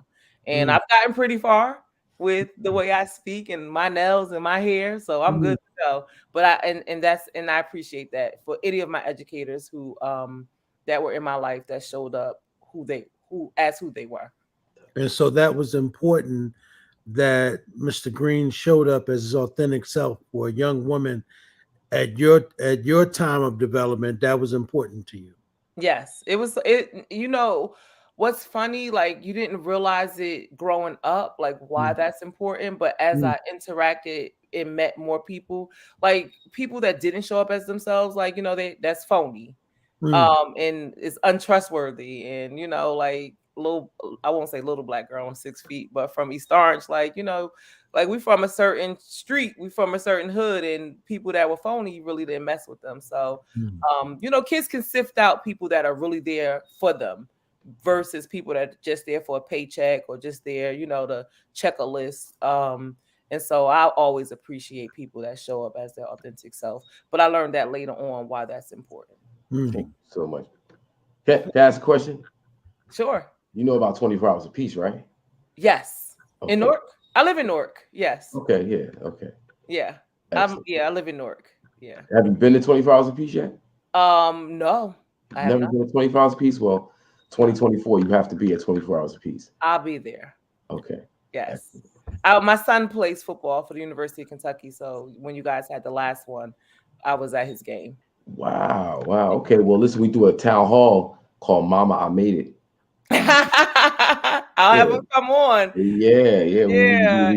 We need examples of people who made it or are making it and share their blueprint with the community. Oh no, he would love that. Yes, dope. Yeah. So we'll keep in contact. Kids in college, one at LSU, one at Dell State, and one at University of Kentucky. So they made. She has transitioned to proud mommy. Go That's right. Always. Well, I'm glad that Mr. Green showed up as his authentic self and made that kind of impression on you. I think that's one of the things we'd like to see. You know, we were talking to the mayor earlier, and you know, one of the things we were talking about, you know, because he was laying out how people are showing up today, and he broke down subjective and objective. One of the things he said, people who operate from a subjective way of thinking, he said that they're really employees, not leaders, but they don't know it. That was deep. I was like, that is, you know what I mean? You know, and so that's why I asked you about, you know, our brother Hawk.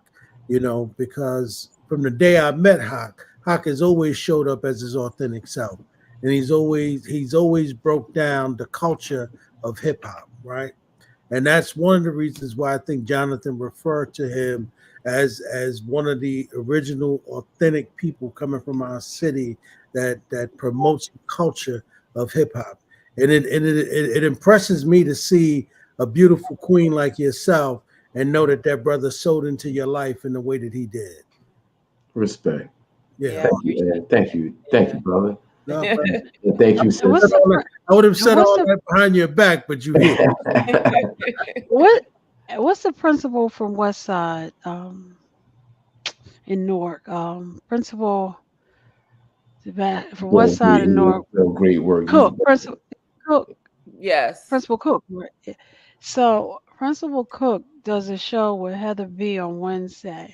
And it's interesting you said he was talking about when he was growing up and how he's recruited, but he was on with another principal, and she said she went to a college tour at Morgan, and she said she went, and one of the professors came in, and she was Dr. So and so, but she had some big hoop earrings on with her name in the middle, and she was like, Doctor, and she said she was at, but she had at that when she seen them big hoop earrings, you know, she was herself, and it just, but she was still Doctor, you know, and she was just in awe. And it was like somebody that looked like me and I can be, you know. So yes, it's important. Oh yeah. I had the dreadlocks back then. This is 1990, 91, 2, 3, 4. I had my little starter kit. I was always so that was just crazy because there was a rule you couldn't wear braids, dreads, cornrows in the school for students. And you know, my boss tried to make me cut my hair. And I took a stance. I said, no, I'm not cutting my hair. It's a cultural expression. I'll sue. Yeah. So she backed off, and then years later she'd get dreads. Wow. So, yeah. Ameenah, always feel free to come on and let us know. You don't have to wait for an invitation. If you need to say, hey, can I get 5 minutes? You know, if there's something you need us to do, please feel that you have a home here. Yep. I appreciate it, and I appreciate everyone's email, and I do believe in the village. So I have some very lovely but impressionable young women and men that we're dealing with, getting them to understand the importance of education and coming to school. So I will tap into you guys and women just for your wisdom, because it does take a village. It's hard to lead a school and change adult mindset, more so than anything. But the kids are why I do it. I want them to go to school and love to be there, and that's all I want them to be excited about getting an education.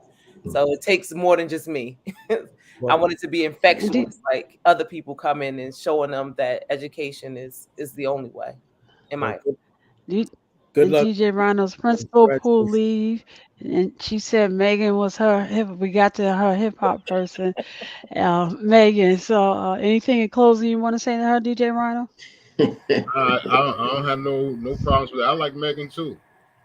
Megan got some things. I ain't hating on that. Okay, got to like okay. There you go.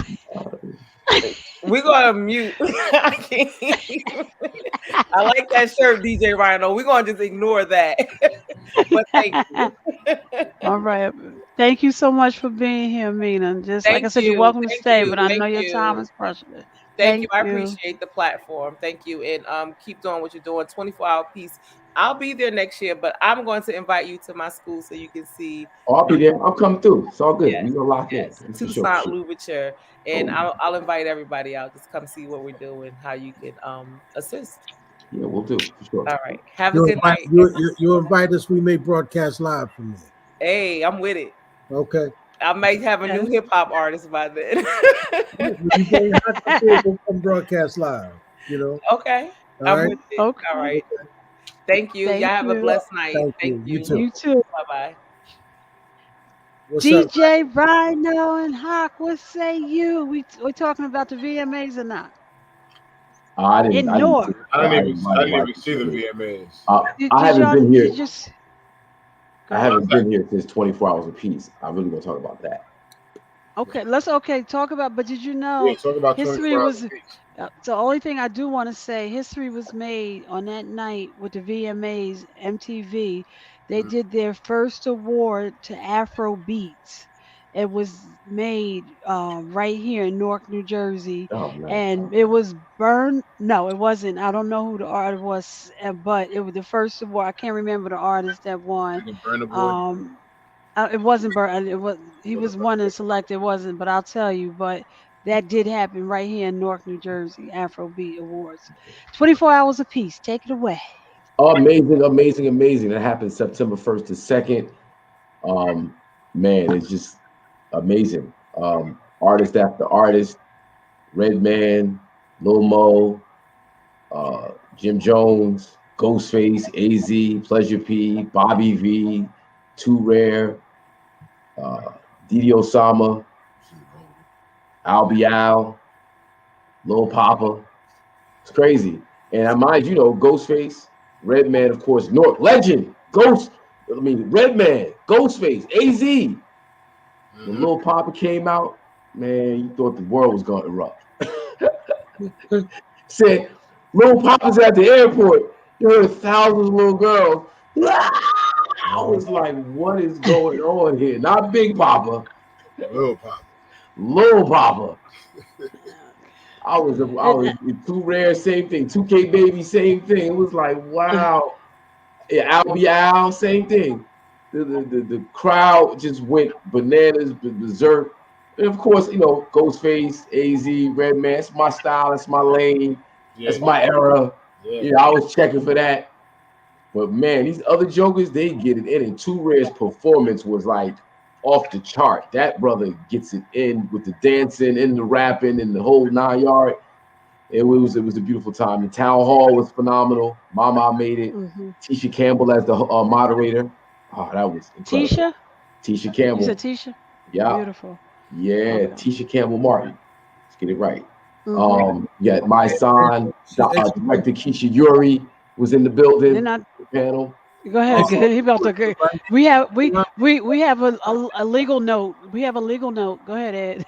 Tisha Campbell is from Newark, right? Yeah, Tisha Campbell's from Newark Arts High, alumni. No you doubt. Know why I said legal note? Because I thought you were going to say her and Dwayne were no longer together. That's what I thought you were going to say. Are they? I don't know. I saw on social media it had them. It was hyphen Martin. So I don't.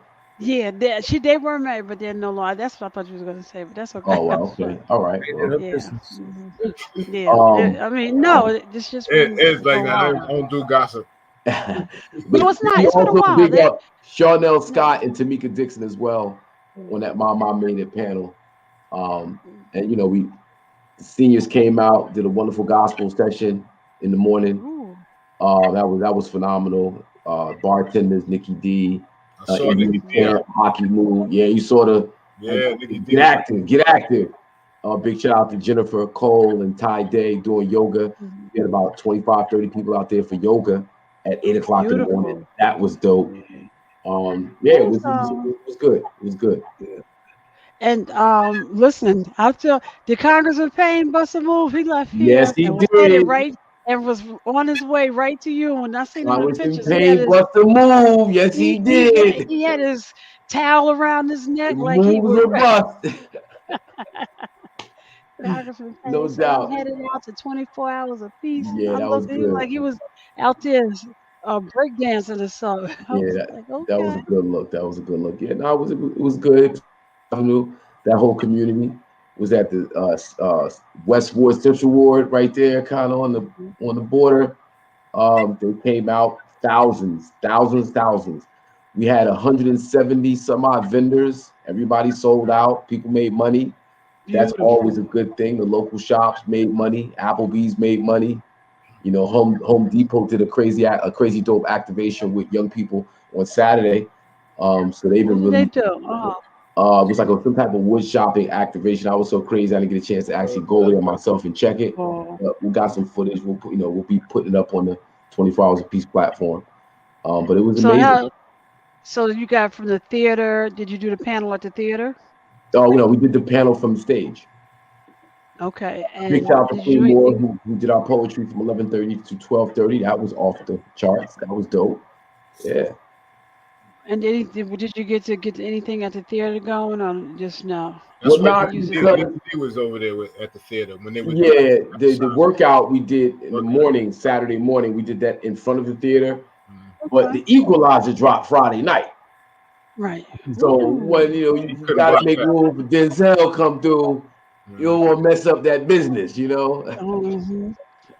So they weren't really trying to, acquiesce to letting us have the theaters like they did the year before. Right. But big shout out to the Cineplex, Shaq, everybody over there who always cooperates and gives us as much access as they possibly can. Frank, Right. Wasim, big shout out to everybody over there. So yeah. Yep. Now, that's the area where Queen Latifah's building at, right? Not too far from where she's in the South Ward on Clinton Avenue, right? I thought she was on Spring. Yeah. Well, she has multiple properties. Yeah. She might have multiple properties. I think I might be might be two different things. Because I think she did something on Clinton Avenue, and I think she does have she I think owns it's a rental coming. property. Some type of She's real getting ready estate to thing come up. going on. Yeah, she's getting ready to build some affordable. Matter of fact, because the article just went out that Newark residents will get first opportunity to apply for these new units that are coming online, and the application goes out on October 5. That's the day I came alive. Look at that. That's your birthday? Happy birthday. Happy birthday. It's coming up soon. Yeah. Yeah. It's awesome to see Latifah and Shaq, of course, do it all, find success, come back home, entrench themselves. Her doing this real estate projects and other things. Shaq doing real estate projects and has a theater. I think that's kind of awesome. I just even do it all, and and Trutch just had a little basket this Monday. Yeah, celebrity basketball game at Westside, right? Yeah, I'm like, now I know they're still somewhere rubbing their knees. Yeah. I was like, and it was nice on the picture because you had do it all and Councilman Dupree, he's put on his bat cape and do his both duties and Tretch, and then you had Mayor Green and Mayor Baraka on the beautiful flyers. So as I see East Orange, you missed. Remember night game? Remember night basketball? Oh yeah. Beautiful. So I did with that was beautiful. Only thing I will say the VMAs was 4 hours long. Wow. Captivated me. Little Wayne, I've never really, I love New Orleans, love New Orleans, and I love hearing Little Wayne actually talk because he's very inspiring on have different occasions, but he opened up and he killed it. Ooh. He opened up the VMAs and they closed the VMAs with LL. I'm trying to think, DMC, and he had lost his voice at one point. He had practically not been able, but he killed it that night. And I know, and I think also coming up on MTV is LL is doing the 50-year thing, October 11th, I think. Nice. So yeah, so and you see, I sent over you guys a picture. I'm laughing of I got to pass in the hallways EPMD Eric it's so funny, and two gentlemen, I won't call out no names, like, you sure this him? We don't have the green eyes. I was like, let me find out. Everybody was trying to get green contacts back in the day, his green eyes. I was like, I never even thought about his green eyes. That was so funny. Hey Donald, let's give DJ Ronald last word before this live cuts off. Well, real quick, I just want to say happy born to KG. This is born day today. And then also I want to say happy born to Vin Rock, because Vin Rock's born day is going to come up on Sunday on the 17th. So happy born to both of the Virgos. You know what I'm saying? Also, we were talking about Congressman Payne. I've been setting up all this time. We're going to be down in DC next week, on the 22nd, for the Congressional Black Caucus. So we're gonna knock that out. Me and Congressman Payne, you know what I'm saying? We're gonna tag team that situation. You know what I mean? Tomorrow I'm gonna be on Twitch as usual. Twitch.tv/Rhino CMZ for the shakeup. I've been doing since I've been back this September. I've been doing the pipeline nostalgia. Now, Hawk, you and I, we met back in like '94, back when you guys came down to the pipeline to perform. You performed Madism down at the pipeline back in '94, and that's when I met. Back when you had the locks and all that. You know what I'm saying? So yeah, but the pipeline is a spot. It used to be at 841 Broadway down in North Newark. You know what I'm saying? It was a punk rock spot. But on Wednesdays we had a thing called Fat Funkin' Wednesdays, which is me, my man DJ Porno, my man Malik Mania, Malik Griffin, Black 45, of course, because that's where he had his lyrical combat and hand-to-hand combat. My man Mike Boogie, Cool Mellow Max. We was, holding it down. And then of course we got to shout out Grafton Avenue, because that was right in their neighborhood. You know what I'm saying? Grafton Avenue ran that spot basically. You know what I'm saying? Big ups to Emilio, who owned the spot. That was his place. But Fat Funkin' Wednesdays, that was our thing back in the mid '90s. We started in like mid '94, and it lasted up to all through like '98. So it was about a good 4 years. But I was doing just a mix of stuff that we played at the pipeline during those Wednesdays. So tomorrow is going to be part 3 of that pipeline nostalgia mix. So I'm going to be doing that tomorrow at 3 p.m. Twitch.tv/Rhino CMZ for the shakeup. And you said Uncle Vin's birthday's coming up on Sunday? Yeah. That's why Uncle Vin got Lord Jamal from Brand Nubian. That's also his born day on Sunday too. A lot of Virgos out there. Yeah, that's why Uncle Vin having another birthday. He posting, telling everybody to put on some clothes after the video. He told post. Oh yeah, it was. Yeah, I had to repost that. It's true. It's true. That's what I'm saying. That the Megan Thee Stallion effect. Yeah. See? Yeah. Everybody got to get naked. It's out of control. Yeah, everybody got to get naked. That's what we doing right now. That's the young women. In order for you to be seen or heard, you got to get naked, and we normalizing it. And it's like it's the children gonna suffer. We're creating a culture where you're gonna have to do that in order to get heard, seen. And no matter what you're doing in life, degrees don't matter. You're naked.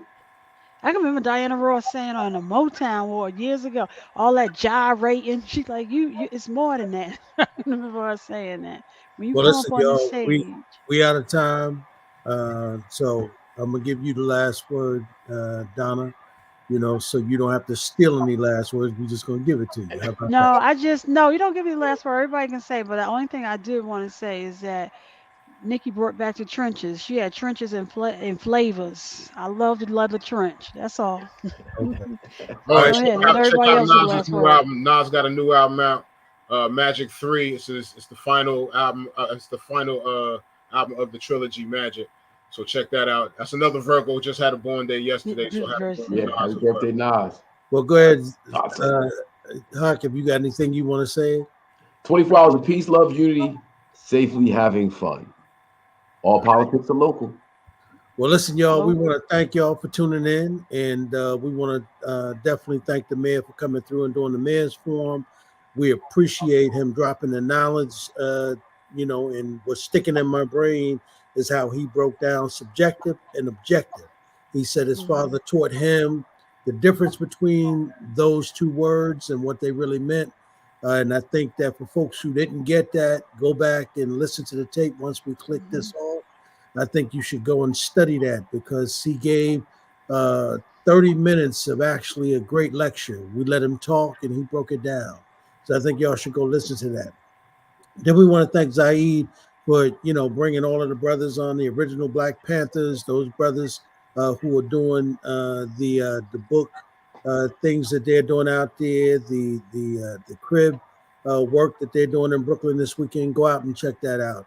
So we thank you all for tuning in Sister tonight. Natasha and Sister Ameenah as well. We thank Natasha and Ameenah, and of course we thank Hawk, and we thank Brother Rhino for coming through, and we thank you, Donna, for chiming in. And we thank Zaid, who's actually on the road.